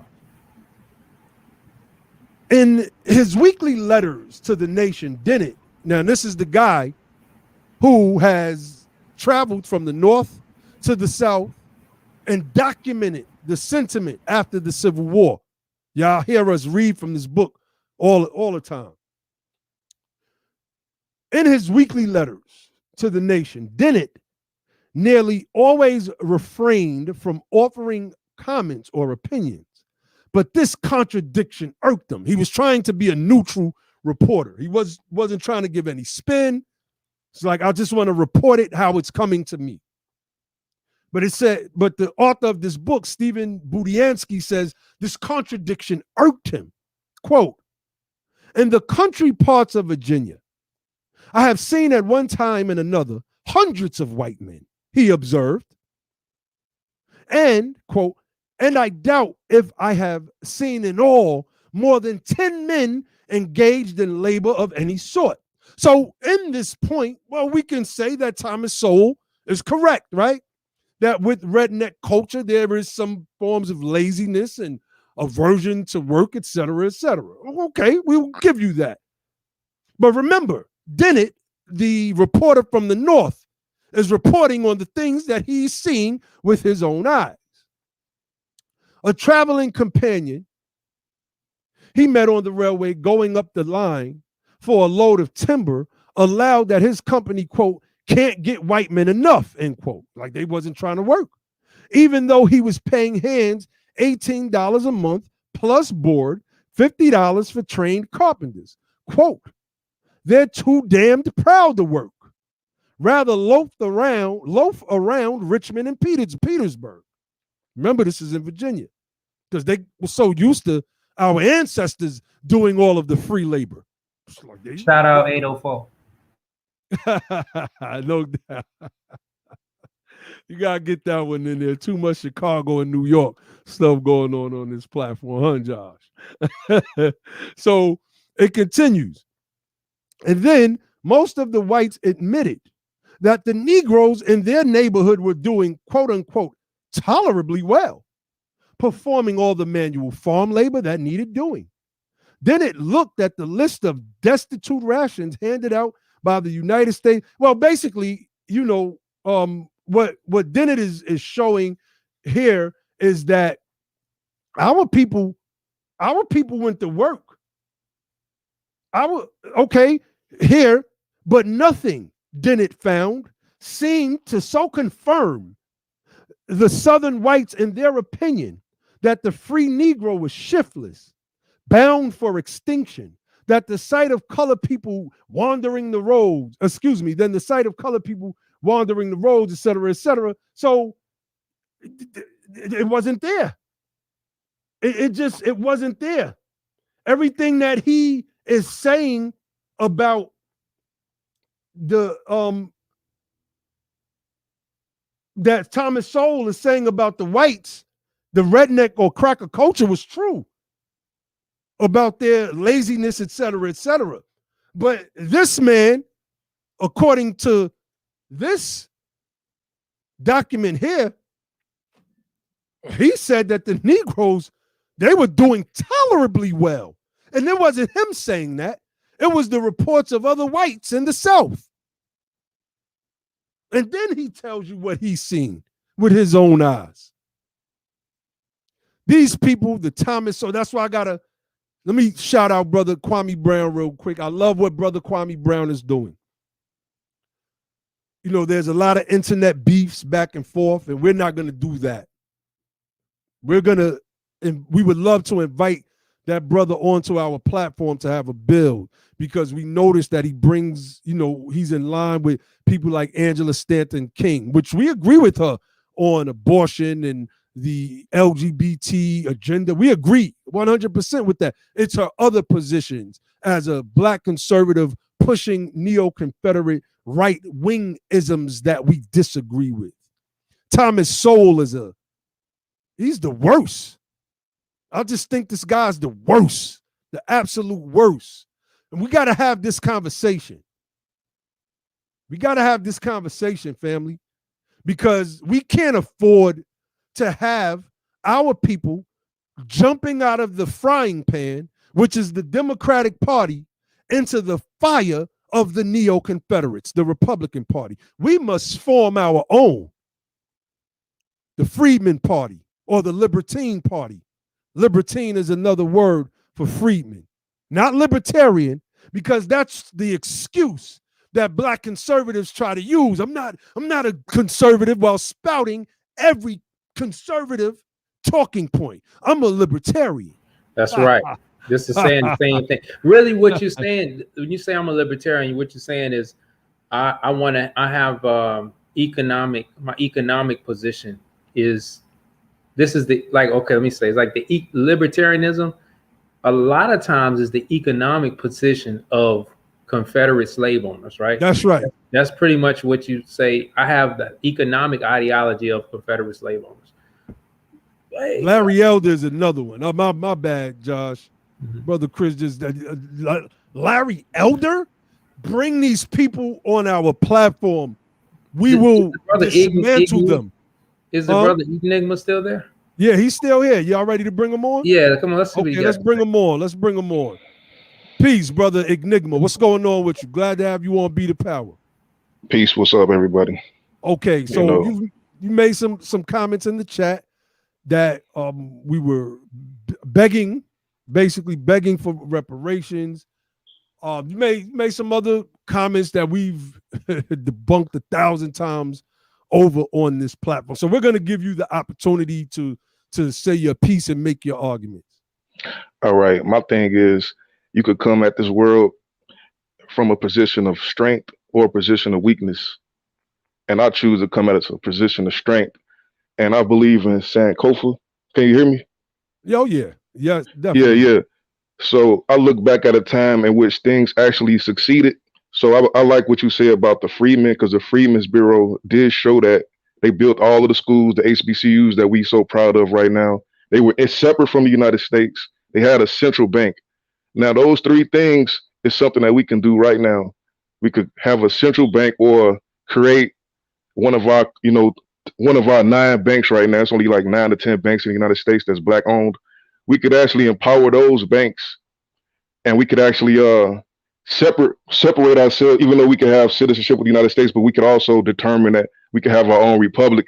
You see what I'm saying? I never really seen the person go full force with full separation, other than, I say, Marcus Garvey, Booker T. Washington.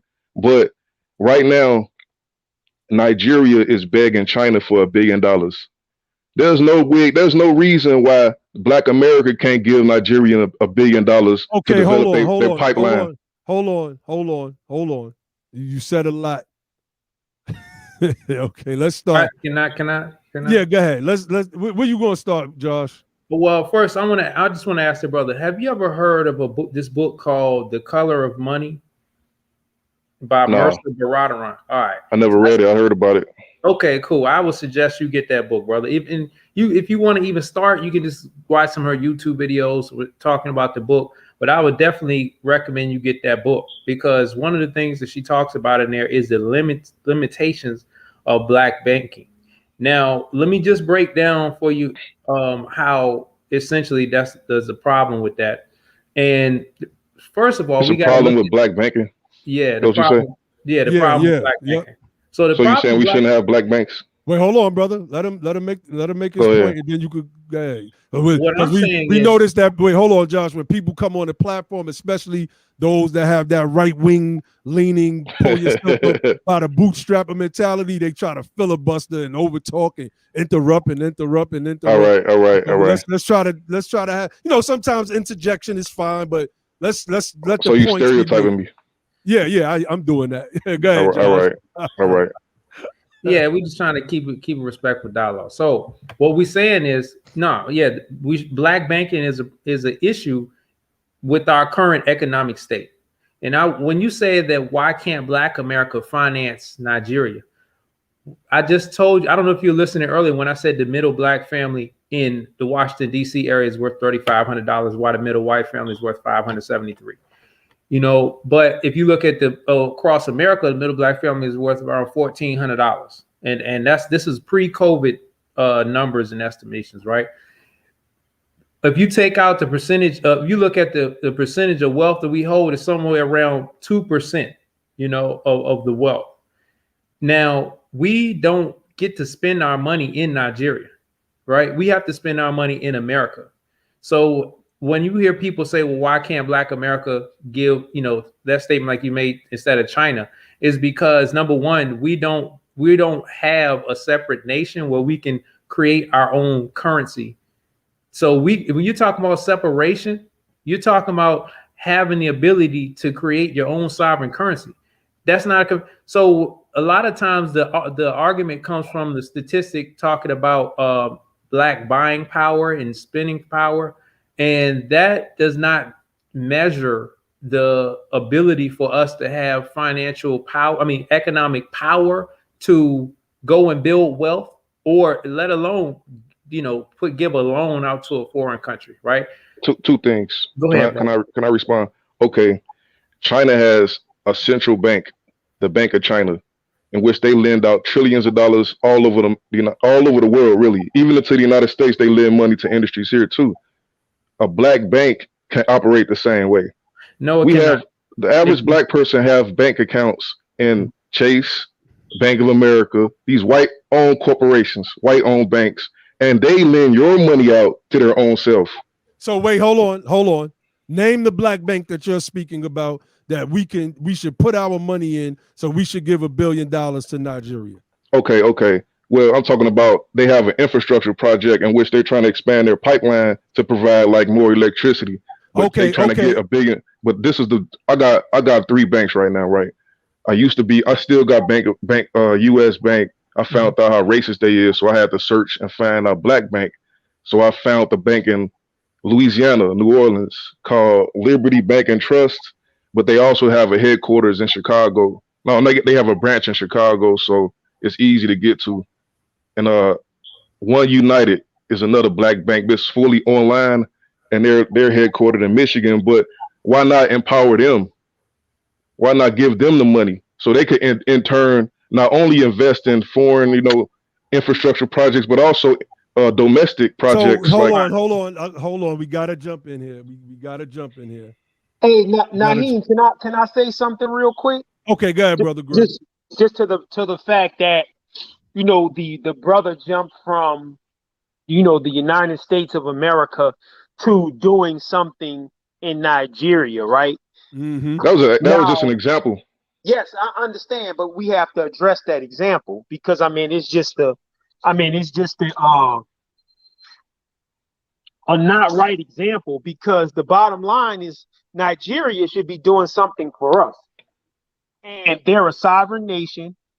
I'm going to say kind of like have their own currency, because their currency is not backed by any Central African bank. A lot of the money in a lot of these African countries are backed by the Federal Reserves in France and so on and so forth. The So British their pound. faces may be on it, but it's not really their money. But do you know, brother, that they've got more oil in Nigeria probably than all of Arabia? It's controlled by British Petroleum. BP is controlled by Britain. Okay, so Exactly. yeah, go ahead, So Griff. Go ahead, Griff. the point being is that those people have issues in their country of corruption and letting people come in and dominate and rule them at the same time. Can we say that? No, hold on, brother. Hold on, brother. Okay. So basically, you're asking people for the most part that are wealthless. Some of us approximating lower middle class to give a country $1 billion that has its own raw material, its own natural products. You understand? Regardless if it's controlled by Britain, take it, fuckers. You understand what I'm saying? But they don't, because those a whole bunch of money to a whole bunch of corrupt politicians, rulers, feudal chiefs, and stuff in Nigeria. So for us to give $1 was like taking it and just pouring money into a hole of corruption. You're not thinking. I know that's but we have to point that out. African Americans over here, who are you going to point out? Everything that we do makes money, so to speak, is not necessarily in the production of materials. It's in entertainment, it's in sports and things. We're consumers. But for the most part, like Josh them got all the numbers. We are basically like a wealthless people, and you're asking us to do all of this for somebody in Nigeria. Look, we're not wealthless. We're just consumers. I mean, it's an illegitimate point, my brother. I'm about to show you, brother. I'm about to go. If you can share my screen, brother. Can I respond to something, though? Can I respond to something? Yeah, go ahead. Let him respond, and then you go in, Josh. Okay. He said, okay, the people in Africa allowed foreigners to come in and dominate. But can't we say that about every black community in America? We let Koreans and Arabs dominate the economy because, for one, the Caucasian banks, even though you have billions of dollars invested in their banks, they won't give you a business loan to open up a business to compete with the Arabs. But if we had empowered our own banks like we used to do before integration, we would be able to finance our own businesses and compete with anybody, and also invest in international endeavors, infrastructure projects. Like, I think that it's like, if they got natural resources that we talk about, why not, put money into those resources so you can utilize those resources for your own people, manufacturing? Why allow Britain to keep controlling the natural resources? Right. And well, I don't disagree. Okay. I don't disagree with that, brother. I don't disagree with that. But a lot of the people along that line, I don't want to call it naive. These naive assertions of doing this and doing that. I'm gonna make the point. I'll say Charlie Brown. Charlie Brown. You ever seen Charlie Brown, brother? A cartoon? Yes, the cartoon. Just making an example. Snoopy. Charlie Brown with Lucy, right? Lucy in the football, right? And Lucy, every episode where Chuck tried to kick the football was always pulled away from him and he bust his backside, correct? I don't know. I only see it during Halloween specials. Well, I didn't watch Charlie Brown that much. Well, during the Thanksgiving, yeah, I know. We know what you're talking about. Yeah, so basically, it's like to put together those lineal things that you are talking about, we have to understand that there is an ideal and there are policies in place that negate those kind of things and make that stuff null and void. Like, I'm gonna take Cato for example. Like Cato and what's the other brother name? They rolled up on Clyburn. Yeah, you follow what I'm saying? Davis, shout out to them brothers. That's right, Tyrone. Yeah, shout out. So they rolled up on Congressman Clyburn and asked Clyburn questions about reparations. And They hit him with the facts, and he all but snubbed them. See, it's people like that, you know, that are in the way of real, true progression of our groups of people. So it's always that proverbial, you can kick the ball, but I'm going to move the ball. So we can see we're doing this. We can gather a whole bunch of money and give it to Nigeria, gather a whole enough money, start businesses. This, that. We got to remember that a lot of this stuff is affected by practices, is affected by policy. So when those people, the Republicans and the right wings, and you may be a conservative brother, we never take into example those things, and we always give. I'm gonna pull myself up by the bootstrap. Let me tell you what I do for well, one of the things that I do, my profession, is prosthetics and orthotics, right?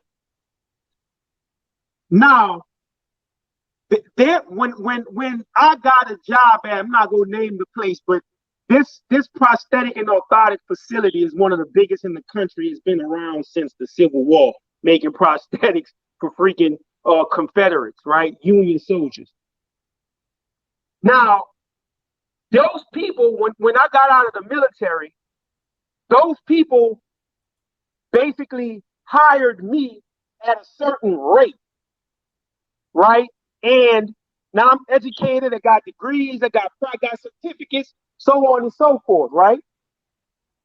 Most of those guys were, white guys. Most of those guys were trained by their uncles to do this, to do that, press the machine, pull this, make the mold of the amputated prosthetics. Now, I was making to cut through the chase, so I won't belabor the time, but those people were making more than me.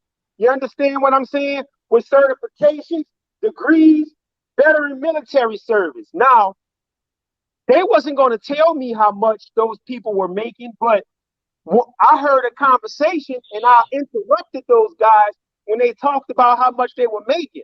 And when they found out how much I was making, they had the stupid dick look on their face. You follow what I'm saying? And I'm making that an example to you, brother, man, just to show you that you can't say what black people go do. You need to be doing this. We need to. It's always that proverbial football that is put in front of us that when we kick that sucker, they pull it up.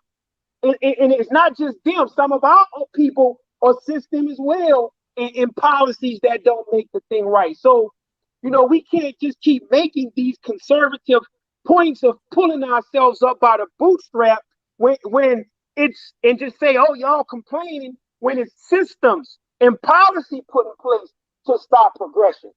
Yeah. And I would say to the brother, like, definitely get that book. That book by Mercer Baradar called The Color of Money, Black Banking, the Racial Wealth Gap, right? The Color of Money, Black Banks, and the Racial Wealth Gap. Get that book and read it, because what she's going to reveal to you is that a lot of what you're saying, you'll see the limitations of black banking. And I'm gonna get into, let's look at the wealth data, right? Because when you understand the numbers, then the numbers, I don't like to hear stories. I like to hear numbers, because numbers for me tell the story. I can look at the numbers and understand the story.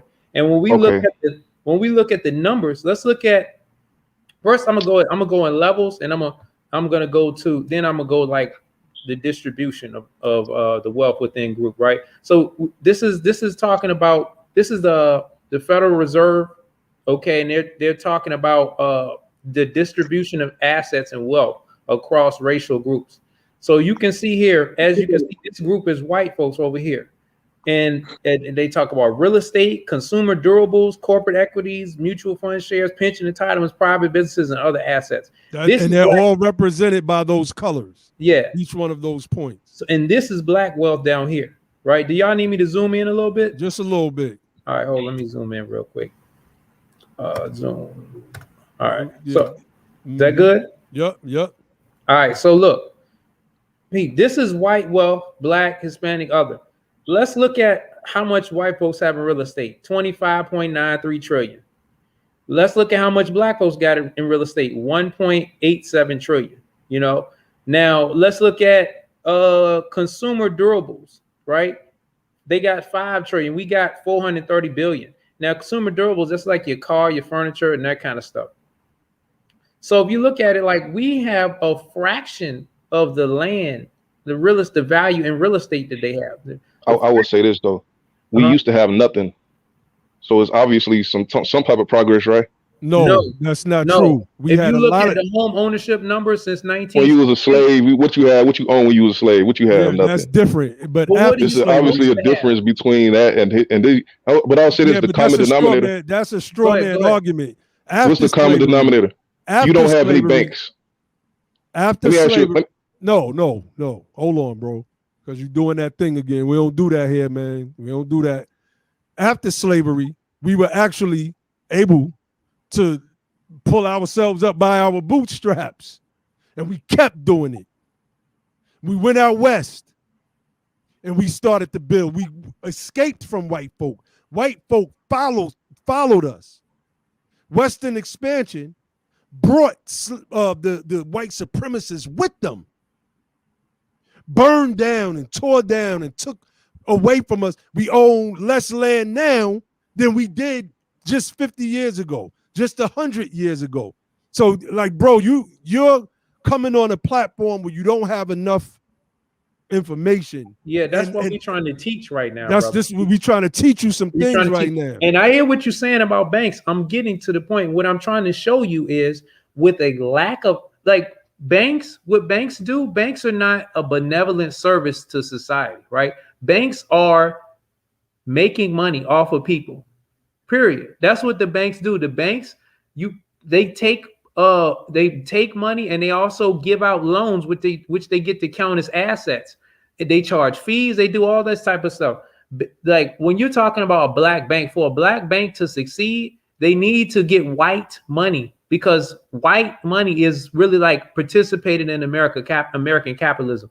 If you're trying to get rich off of black folks, what that's going to do for black folks is that's going to hurt the black community because the banks get rich off of paying collecting a bunch of money in fees. They get rich off of expanding their asset portfolio. They get rich off of a lot of things where it's like, you get capital to help your business. But if you are a black business that's probably undercapitalized because you don't like for the bank to survive, what happens when people default, right? And what happens when people default? If you read that book, she's going to give you all kind of examples of banks, black banks that have had to collect on debts and what's going to happen when the assets of the loans that's being given out, you can't pay the debt. So then you default and the bank is hurt. So like you have to understand the position that we're in. We don't have any assets. That's what I'm trying to show you. So let me ask you a question. Trying to get fire from a heat from a fireplace that we ain't got no wood in it. Go ahead. Do you have a black bank account? If I did, what benefit would it be to me, and what benefit would it be to? I mean, you can either be a part of the problem or the solution. If you don't even have an account with a black bank, tell me how you believe black banks are the solution. Because they could lend up to 10 times more than what they have in resources. They could actually gentrify a black community. They could actually finance industries because collectively, the black community is really rich. We just poor individuals. I'm going to give him an excerpt from out of Baradaran's book, Josh. Let's do that, man. No, so y'all telling me that just to basically just ask the white people for reparations. So that's the solution. So basically, you're going to build a bank. Wait, bro. You're going to build a bank and use what capital? Where's the capital coming from? From you. It's a central bank. See, the problem is black people, they trust the Caucasian banks more than they trust blacks. We don't have a central bank. China has a central bank. What a central bank is? We are American. What a central bank he doesn't understand what a central bank is. A central bank such as the federal. Hold on. A central bank such as the Federal Reserve is a bank that creates its own currency. That's one example. Okay, well, that's the only example. Every country has a central bank, and we are citizens of the United States of America. The America. You think we're citizens? Nah, hold on. Mute. Yeah, we're citizens of the United we are States. citizens. All right. Are you not a citizen? Hold on. Hold on. You not a citizen? What I country mean, you in, bro? I would say What this. country are you What country are you live streaming from right now? We can't be citizens if they're killing George Floyd. What country are you live streaming from right now? You telling me we the same citizens as white people? What country you telling me? Yes, that's exactly what yeah, that's what we're saying. Yeah. What country are you from? Where are you live streaming from? I guess the United States. Are you in guess Virginia? the United States? I'm in Chicago. Oh, Chicago. Chicago. Let me ask you a question. You ever been overseas? No. You never been out overseas? No, I haven't. Well, if you went overseas, right, how would you get over there? I guess I have to take a boat or a plane. Right. Or if it's Canada, what documentation would you need to get into that country? I guess you need a passport. Exactly. And your passport unless you're illegal. We know there's people coming to America without passports. No, that's an irrelevant point, brother. The point is, if you leave, we got millions of people here without no passport, man. If you leave this country legally, sir, if you leave this country legally, you would have documentation testifying to your citizenship as a member of the United States. Now, let me speak to the George Floyd thing that you tried to use, right? The George Floyd thing is not saying that you are devoid of citizenship. These cops killing us are not saying that you devoid ain't no citizen, of citizenship. Man. What that's saying is that your civil rights are being violated. And that's what the whole push forward as far as legality of this stuff is, and pushing forward certain bills for the protection of our rights. What Dr. Kingdom was fighting for was citizenship, full citizenship. You understand? So the violation of those things don't mean that you are not that, Enigma. Let me pull up something because I want to go through. I want to give them a PB, and that you reference Mercer Baradaran's book. This is from. I don't have the page numbers because this is from the Kindle book, and the page numbers from the Kindle book, from my end at least, never align with the actual physical copy. So she's talking about these black banks, right? She says, despite consistent bipartisan, listen up, Enigma. Now this is somebody, my brother Josh has a degree in business. My brother Grimm already told you about his degrees. I'm self-taught. I have no degrees. I'm from the GED section. I'll just be around a bunch of smart people, so it kind of rubs off. So it says, despite consistent. Now this person that I'm reading from, I believe she's an economist, Josh. Yeah. Okay. So she's accredited. Biden hired her to help with the transition team. So she's somebody that's in government that knows what she's talking about, instead of just making up stuff like, y'all are not citizens. Okay, let me read this. Despite consistent bipartisan support and a few publicized success stories, there was never any evidence that this design would work. This, this black banking thing that he's talking about, this independent black banking thing.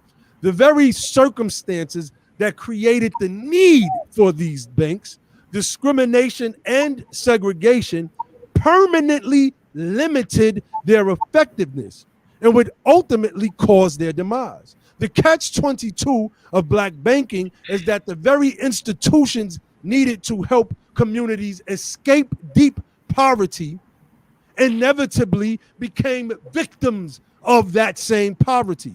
Blacks were poor, and due to segregated housing, their homes were worth less. Bro, you're not read enough on the subject. We brought you on to give you the opportunity to, show and prove. Matter of fact, we got this image right here in the background. He brought up Nigeria, right? Let's show him what this is. How much foreign aid the world receives from the United States already. You want us to take our pennies. We're only worth pennies on a dollar to white wealth, right? and give it to Nigeria. No, invest. But, no. Okay, invest. Okay. You don't believe in investing? Straw man. But Nigeria. That's reflection. Yeah. But let's blow this up. Let's show what Nigeria gets from America. $852 million a year to build their own pipelines. They can build their own stuff. Why would we give our pennies to another country? Like, as somebody said in the chat, we got homeless black folk right here in America sleeping under bridges. They're in tent cities, etc., etc. So because we don't have a central black bank to help them. We have of the Federal. We think the white people gonna help them. We have the Federal Reserve Bank, but they're helping Nigeria. Hold on, Josh, real quick. But they're helping Nigeria. They give them eight. Hold on, brother. Okay. They're helping Nigeria. We just pulled up the daily. You can pull it up yourself. Matter of fact, what is this source, man? This is the U.S. foreign aid by country. You can pull it up. How much foreign aid the world receives from the United States? This is a daily aid, and Nigeria gets 852 million from the same white people that you say that we're begging for the debt that's owed our people. Well, we got people that's poor in the United States of America. Welcome. Right. And you know, the argument saying that we are begging white people for reparations basically fall on deaf ears. And I'm going to use a real simplistic example. I think Ali's used it before. I know I've used it before. We especially used it on the sovereign citizens. And the bottom line is this, brother. An infraction occurred. So, for example, if you get in an auto accident and you're really hurt really bad, right? You go to court, you sue, the person's insurance covered, you get paid, right? So if someone hits you in the car, right, and don't pay you any type of restitution, which is what reparations is, restitution, right? You're basically saying you're chasing your restitution from that person that hit you in an auto accident, right? And you're basically saying, they saying, man, you begging me for money. You're begging me for money. And I would also, you know, the brother gave you some books to read, right? I would suggest that you read the Reconstruction history and the history of things that happened during Reconstruction. You understand? And the reason we say reparations is not only because we were slaves, right? But really that too. But really, the federal government failed in its duty to protect its citizenry. And the people who were made and clarified through citizens in the 13th and 14th and 15th Amendment.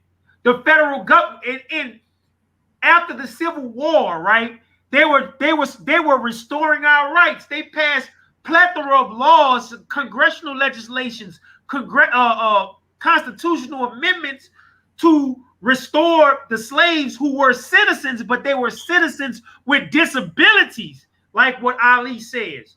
So the federal government kept failing us over, and to protect these newly freed people over again, not just after post-Reconstruction, but through the Civil Rights era, through the not protecting us against these people, not financing us for proper homes, through redlining, through redistricting. All these things crippled us as a community, and people keep telling us, pull yourself up by your bootstraps. Pull yourself up by the bootstraps. That's fine. That's fine. But still, I got hit by this fucking Mack truck. Are you going to fix that? And that's what reparations is about. It's about making the community whole that was disadvantaged by a plethora of reasons. And the federal government and these state governments basically assisted and were negligent at protecting its black citizenry, brother. Can I respond? Jump in. Hold on, because I already know where you're going, brother. Because your whole thing has been saying that what we need to do is we need to fix the problem ourselves. We can do banking, we can do all kind of things that can so we don't have to wait for reparations. That's essentially what you're saying. And what you got to understand is, I want you to go and Google, if somebody can put it in the chat so the brother research it. It's a report called "What We Get Wrong About Closing the Racial Wealth Gap." It's a report done by Dr. Sandy Darity and others. And one of the things that they talked about is, can we, there's several of them, like education and do black banking and black group economics. And it's all different type of myths that we have around how we can fix our economic disparities. And what you got to understand is the gap is so tremendous. It shouldn't even be called a racial wealth gap. It's just like two Americas. One, like when you're talking about Black America, we are like, compared to the context of America, we are way worse than we're like a third world country, but still has to pay live in America and try to compete in America. So we don't get to compete in a third world country. We're a third world country wealth levels and income levels, but we have to compete in America. Like we even showed like median family incomes and stuff like that for different groups in different countries. Like if you had to put our income level or wealth level to a certain country, I can't remember what the exact metric was, but we were like on the level like Honduras or something. That's like right. That. Can I respond to the other guy though? Let him respond, Josh. And then I'm gonna come back in. Go ahead. All right. I say using the word begging, and when the first statement I made was, you could come at a situation from a position of weakness or strength. The reason I use the word begging is because you're coming at a position of weakness. I believe we deserve, or we should receive reparations, but I don't think we're going to get it that way. You see what I'm saying? But which way are we going to get it? Force, or you got to do what we did when we looted, when George Floyd got killed. We got to apply pressure. There's no pressure being applied. We didn't threaten the Democrat Party with the non-vote. You voted for nothing. That's not true. Why are they going to give you something? What did Biden promise? Nothing. Well, see, we kind of on the same page. You come out of a position of weakness. You just say, okay, one day they're going to look at me and give me. You got to take it, or you're going to, it's many ways to acquire something. Wait, that was never. Let me ask you, Josh, hold on one second, please. Let me ask you a question. When Martin Luther King got legislation passed on our behalf, what level of strength was he coming from?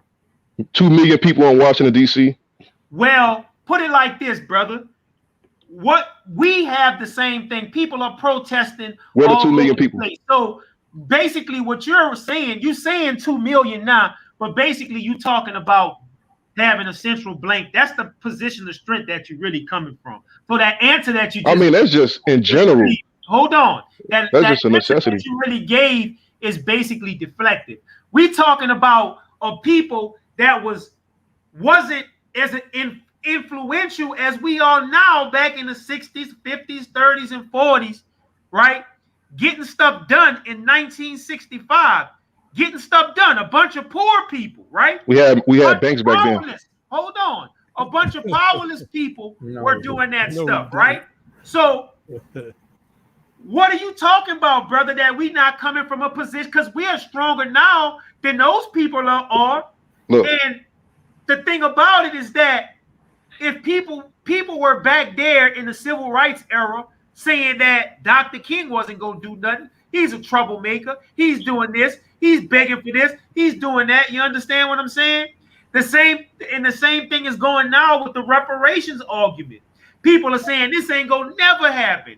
And we can go back further than that. They had slaves on the plantation saying, why they doing this? We's ain't going to never be free.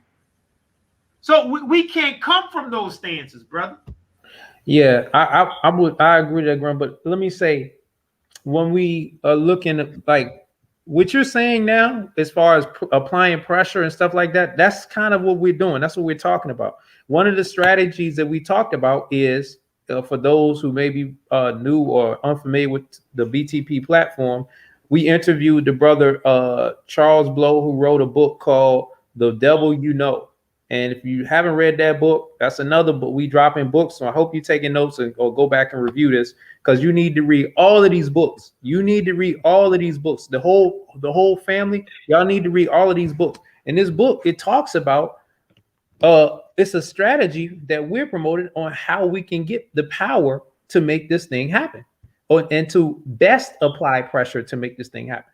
And that is, if you look at the how our population was centered in after the Civil War compared to how our population is centered now, the vast majority, I think 90% of Black folks was in the South, right? And then because of Jim Crow and the Black codes and just terrible like policies, because of land theft, because of domestic terrorism, because of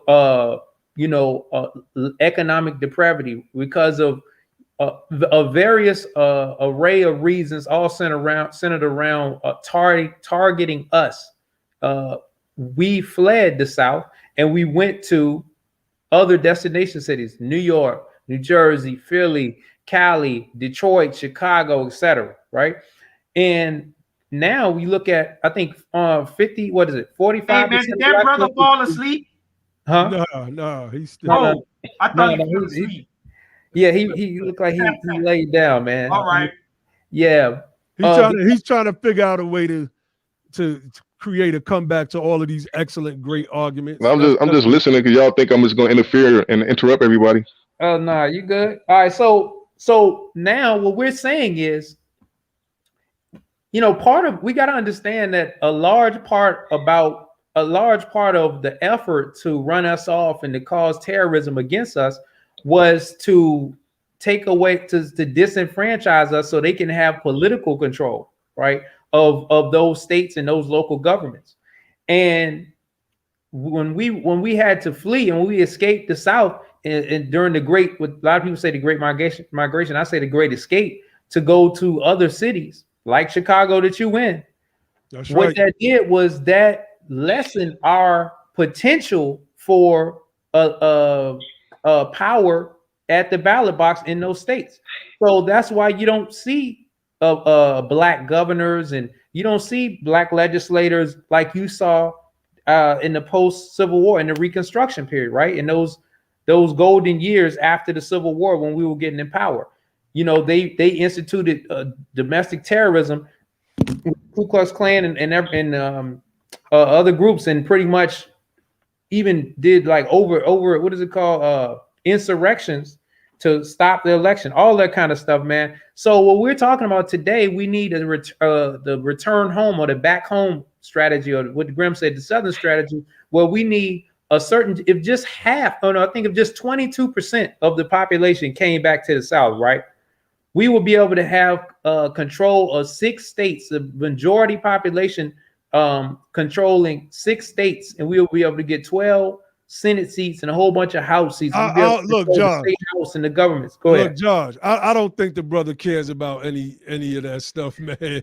I just got to be honest with you. I don't care nothing about this government, man. Hey, but I would say this though. Well, this is education for people that do care, right? Let me finish responding to the other guy. Let him respond so we can wrap this thing up. I want to respond to the other guy because he made the good points. Now, he used Martin Luther King and how his strategy was so-called. His strategy wasn't nonviolent. He threatened the boycott of major industries. Every time something wasn't going his way, he told the masses of Black people not to support a particular product. And that's how he got things done. Operation Breadbasket. So that was violence? It was economic violence that it was economic violence that he prosecuted, and it's successful. So let me ask you a question. It was successful. Let me ask you, were your family enslaved in this country? Are you from here, or are you from an immigrant? My father was born in Mississippi, and my mother's Arkansas, and my grandmother's in Louisiana, New Orleans. Okay, so you Chicago from Mississippi or somewhere. That's a fact. Yeah. Most people from Chicago. So he basically a descendant of freedmen. He's not basically. He's definitely a descendant of freedmen. Right. Your brother, you're making the wrong arguments. I pray that you go back and you listen to this discussion, listen to the debate that we just had, right? At some point, we all have to step outside of our opinions and look at the other side of the argument, because we got a way to make sure that our arguments are right and exact, because there's no need to keep making faulty arguments, period. Your position is supposed to shift if your argument is wrong. You can't keep making wrong arguments. Today, you've come on a platform and we've showed you how every last one of your arguments were wrong. Not So by our me- not by our own opinions. We pulled up sources. We pulled up references to show and prove. We read from people who are versed, literate in the topic that we're discussing right now, the topic that you're trying to discuss. So you said what? Let me say this though. Now, you're telling me my argument was invalid because I say we should have a central bank just like China. Do you know China only put $11 billion into Africa as a whole? Okay, we could have did that. Let me ask a question. You don't understand what a central bank is. Yeah, No, he doesn't understand. Listen, every corporation writes its own bylaws. Say again? It could be, every corporation has its own bylaws, so you can make whatever you determine it to be, and its policies is whatever you write in the bylaws. Every corporation has its own rules. Can somebody tell us? Yeah, let me break it down. Let me break it down, bro. Go ahead, Yeah, John. what a And then central after bank this, we got to get off of here, y'all. Yeah. So when you say a central bank, and when you look at China as a central bank, we are talking The Bank of China yes has its own bylaws, which is a constitution. Okay. We're talking about a sovereign currency creator. You know, that's what we're talking about. And if we were to create a central bank, what we would need to have a sovereign nation. You understand? You can't do that. You can't do that. You scared to do that? That's what we're talking about. We'll mute you out. Go ahead, John. What would we need to do to create a sovereign nation? And how would we be able to create a central bank that has any time? Okay, let me give an example, right? Zimbabwe why isn't Zimbabwe giving Nigeria a loan? That's a question for you. There you go. How come Zimbabwe because there's sanctions. Huh? They still have sanctions on them. Okay, and well, Obama didn't take the sanctions off of them. So wait a minute. How come Ghana didn't give them a loan? I don't know. For 11 billion. Okay. How come any of them African countries? How come I'm talking about the Bank of China has 11 billion invested in Africa as a whole. The point that I'm making, brother, is a central bank can create currency and funds out of thin air. Right. So you don't have to have funds. Central bank can just create currency out of thin air and it can give it away to whatever okay. Whatever the government. I think the brother. Let's get the definition of a central bank. I think the brother is confusing a central bank with the bank that you can walk in on the block. You follow what I'm saying? Basically, brother, what a central bank is a national bank, and it provides the financial and the banking services for the country's government. And the central bank basically dictate the things for the commercial bank. You understand? So you're getting a commercial bank mixed up with the central bank. You understand? The central bank basically decides, they implement, they don't decide, but they implement the government's monetary policy and issuing currency. So, let me tell you what black people's central bank is. Black people's central bank is the same as white people's central bank, which is the fucking central bank of America. He's not a citizen. Which is the Federal Reserve. He's not a citizen. And if we're not a citizen, then how can we start a bank? We can't. So this brother understand that. So basically, what you're saying is that all the black people in America come together, form a sovereign nation, form its own banking, right? I was gonna say you could do one without the other. But basically, brother, we're going to be using, if Black America doesn't have any wealth in pure natural resources. That's Let me say this: you want to get in the fucking war? Start fucking with somebody's net. We ain't talking about these iPhones. Start fucking with the shit that's inside those iPhones. You want to fucking get killed real fast? Start fucking around with real, true, raw, natural resources. Nah, but I'm gonna leave that alone. But you're basically saying all get together, put all this money together that comes from the Federal Reserve, right? And make our own. How the fuck we gonna make our own? Excuse me. How we gonna make our own central bank using funds that comes from the United States Federal Reserve?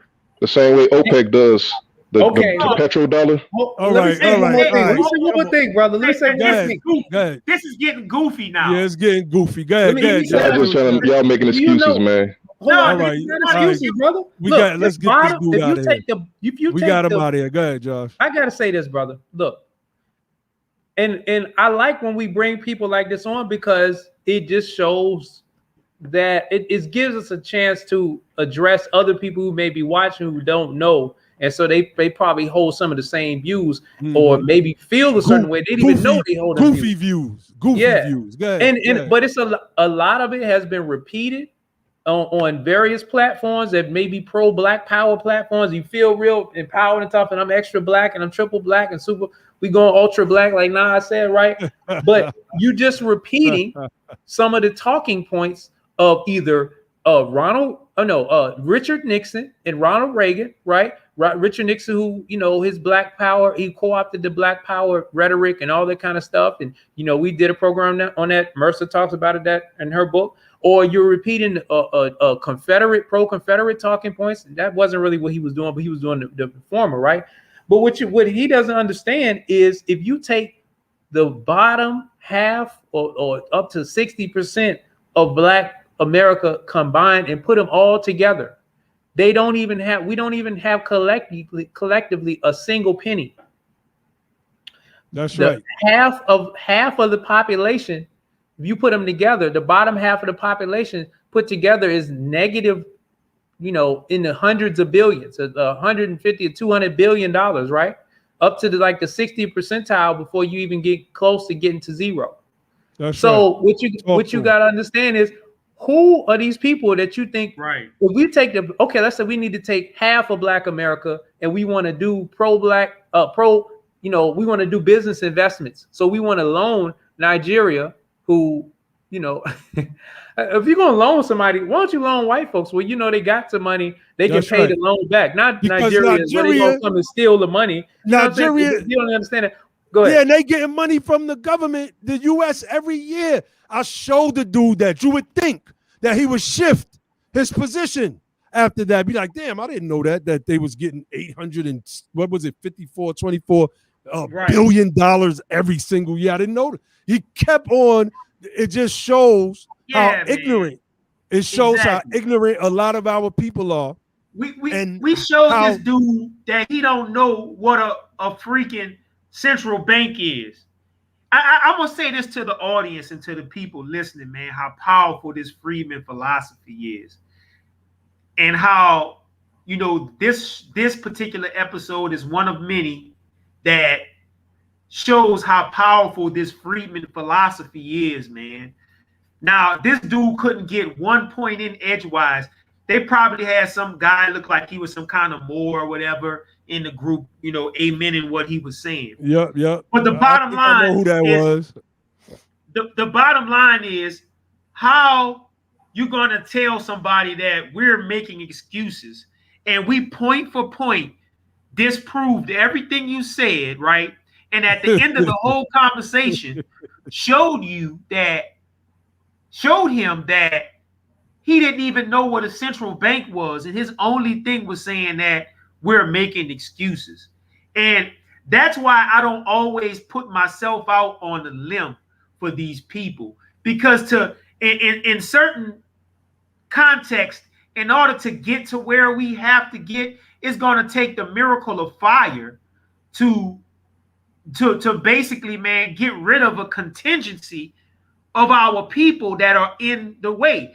And it's not even so much your opinion versus my opinion, because the brothers here tell you that we all got different opinions and we be on the phone, toughing it out, but we let logic, not talking about the individual logic, but this the faculty of logic, You know, we let the faculty of logic reign supreme when we have arguments and disagreements between each other. So basically what I'm saying is that these people are like I think Naheem said, is that, man, this brother ain't feeling what we saying, and that we have a contingency of people in our race, man, that are 100% against progress, and they're not even going to fold to the logic of this thing to move forward. That's all I wanted to see, yo. Yeah, Definitely. I'm gonna say my piece and then I'm out because I know we're trying to hop off of here. And that is, look, man, you gotta think, if they cannot lynch you, if they cannot lynch you like that, it's a little bit more restrictive when the laws are, you know, if they cannot just execute you, if they cannot just terrorize you and get away with it in the same way that they could in the Jim Crow era, if they can't force you to flee, you know, for your life and your family and to get you up out of there, then if they can't do those things like they used to do in the old days of physical force and that kind of stuff, right? They have to do a psychological game on you to convert you to be their mouthpiece in agreement with them, so that they can get the same result. So, and now basically you will stifle any progress for your own people because you're not willing to get in line with real strategies that manifest real results. And what you also do is you'll start parroting their talking points, and you might even link up with the same people who was masterminding how to trick you and coerce you to participate in your own destruction. And we showed that with this document right here. This is one of the pieces of propaganda. You know, this is one of the pieces of psychological warfare, using your imagery and your history and your heroes and your plight to twist it into their narrative for you to participate in your own destruction. We also demonstrated in the conversation with their brother. We mentioned Mercer Baradaran's book, where she talked about, you know, black banking and how the paradox of black banking. And I mentioned the black power language being co-opted. So where you actually believe that, you know, you need to be respectful and respectable, and you don't need no handout from nobody. You begging, and we need to just form our own nation, and all this kind of stuff is really, even if you're talking about forming your own nation and sovereignty, all that, really that's rooted in this right here. That's right. This right here. You know, so at the end of the day, man, you really have to understand that you've been a victim of white supremacist propaganda, because they need a way to get you to cooperate for their agenda. And it's deep rooted all around society. So if you don't understand, if you don't look at and question whatever you're reading to try to see, is this a pro-Confederate argument? Because we never had a deconfederatization of America. Is this a pro-Confederate argument? You're going to always be easily duped. That's why we always say you have to study the Reconstruction era of America. If you do not study that, you will easily be duped in today's American politics, and you will be a victim of the Confederate propaganda. That's right. I want to pull up one more thing before we get out of here, and I got to get off here. But I want to pull this up to round out because I didn't think nobody was going to jump on. And, you know, sometimes we got to let these people like hold the mirror up to their own faces so they can see just how ignorant they are in the face of people that know what they're talking about, period. So let's pull this up. Because remember how Neo-Confederates, Republicans, are targeting Black Americans with propaganda. That's the topic of tonight's live stream. So I want to pull this article up. This was Lindsey Graham. This is what he said during his debates with Jamie Harrison for U.S. Senate. This guy out of South Carolina, right? So Lindsey Graham, this is the who's the Guardian, excuse me. This was during the election in South Carolina. Lindsey Graham says Black people can go anywhere in the South if conservative. Republican Senator made comment in televised quote unquote conversation with his rival, Jamie Harrison, who is black. So let's scroll all the way down. Okay. It says, he made the remark in the context of political careers and said Harrison would lose because he is a Democrat, not because he is black. Quote, do I believe our cops are systemically racist? No. Do I believe that South Carolina is a racist state? No. Let me tell you why. To young people out there, young people of color, young immigrants, this is a great state. But one thing I can say without any doubt, you can be an African American and go to the Senate, but you just have to share our values.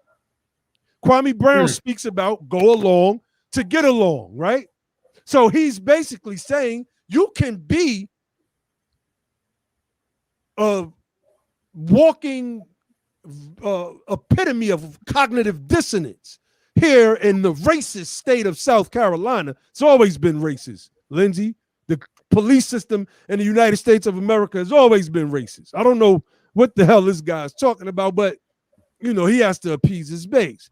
He went on to say, quote, if you are a young African American or an immigrant, you can go anywhere in this state. You just need to be conservative, not liberal. Oh, brother Kwame Brown, this sounds like go along to get along to me. And what they're doing is they're utilizing methods of manipulation because people are not studying these books. Right. They're not studying the history. They're relying on lying propaganda platforms like PragerU with Rubin and that Nigerian chick that don't like black American people anyway. Nope. So I want to talk to brother Kwame Brown here because he's very influential. And y'all get this video to him. That's right. We're not trying to start no internet beef. We're trying to have a conversation because we are the descendants of freedmen. And brother Kwame Brown is Geechee. I talked to my father 2 weeks ago, and we was talking about South Carolina. I didn't know, you know, y'all side of the family went back to South Carolina as well. He was like, yeah, we Geechee. I was like, I never knew that. I never knew that because I always knew my mother's side was Geechee because we had living and still have living Geechee speaking members in our family. But I didn't know the same on my father's side. So I'm a first generation New Yorker from South Carolina, from that Geechee stock. So I want to talk to brother Kwame Brown. You have a group of brothers. Whole time you were saying you was a Moor, you was really from the Geechee Nation. You know, well, look, but let me say, right? I'm just joking. But my grandmother told my mother that we were Moors from South Carolina. I tell a story all the time. My mother said she didn't know what the hell my grandmother was talking about. She thought it was another last name of ours. I brought some research up about Moors in South Carolina in the past. I'm not even going to get into that right now. But I want to have the conversation with brother Kwame Brown because we are not Democrats. We are not Republicans. This ain't no clout chase. We're not trying to boost the numbers on our profile. We're not trying to do any of that.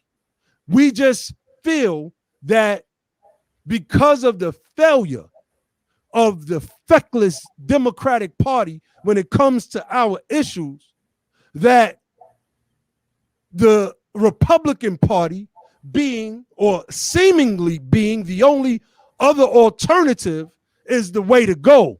And we see a lot of our people moving towards that way.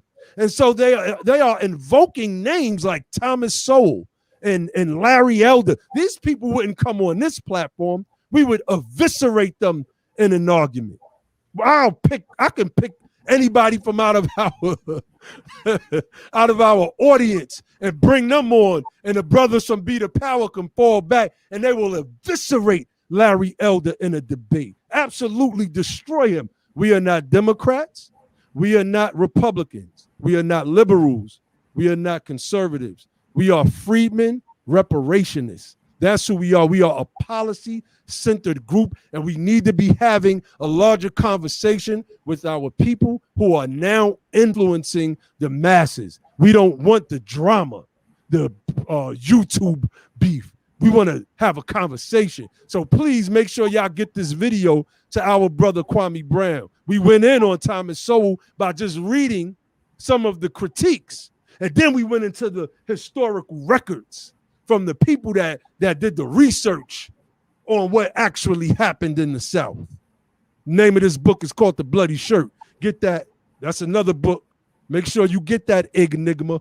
Make sure you get that Bloody Shirt. So we want to close this out. We've been on here for 2 hours and 44 minutes. I did not expect to be on here that long at all. But sometimes it get going and the going get good, and you got to keep it, you got to keep it going. So, definitely Brother Cato is Geechee, and he's running against Clyburn in South Carolina. Sister Tamara Johnson Shirley is running against Raphael Warnock. We got Freedmen Reparationists running now. Something new that's old, right, is happening. The resurrection of the spirit of our ancestors is within us. Look at my brother Grimm's screen share. Look at those images I got back there. Blanche Bruce, Hiram Revels, Frederick Douglass. Like, look at those images we got back there. You see?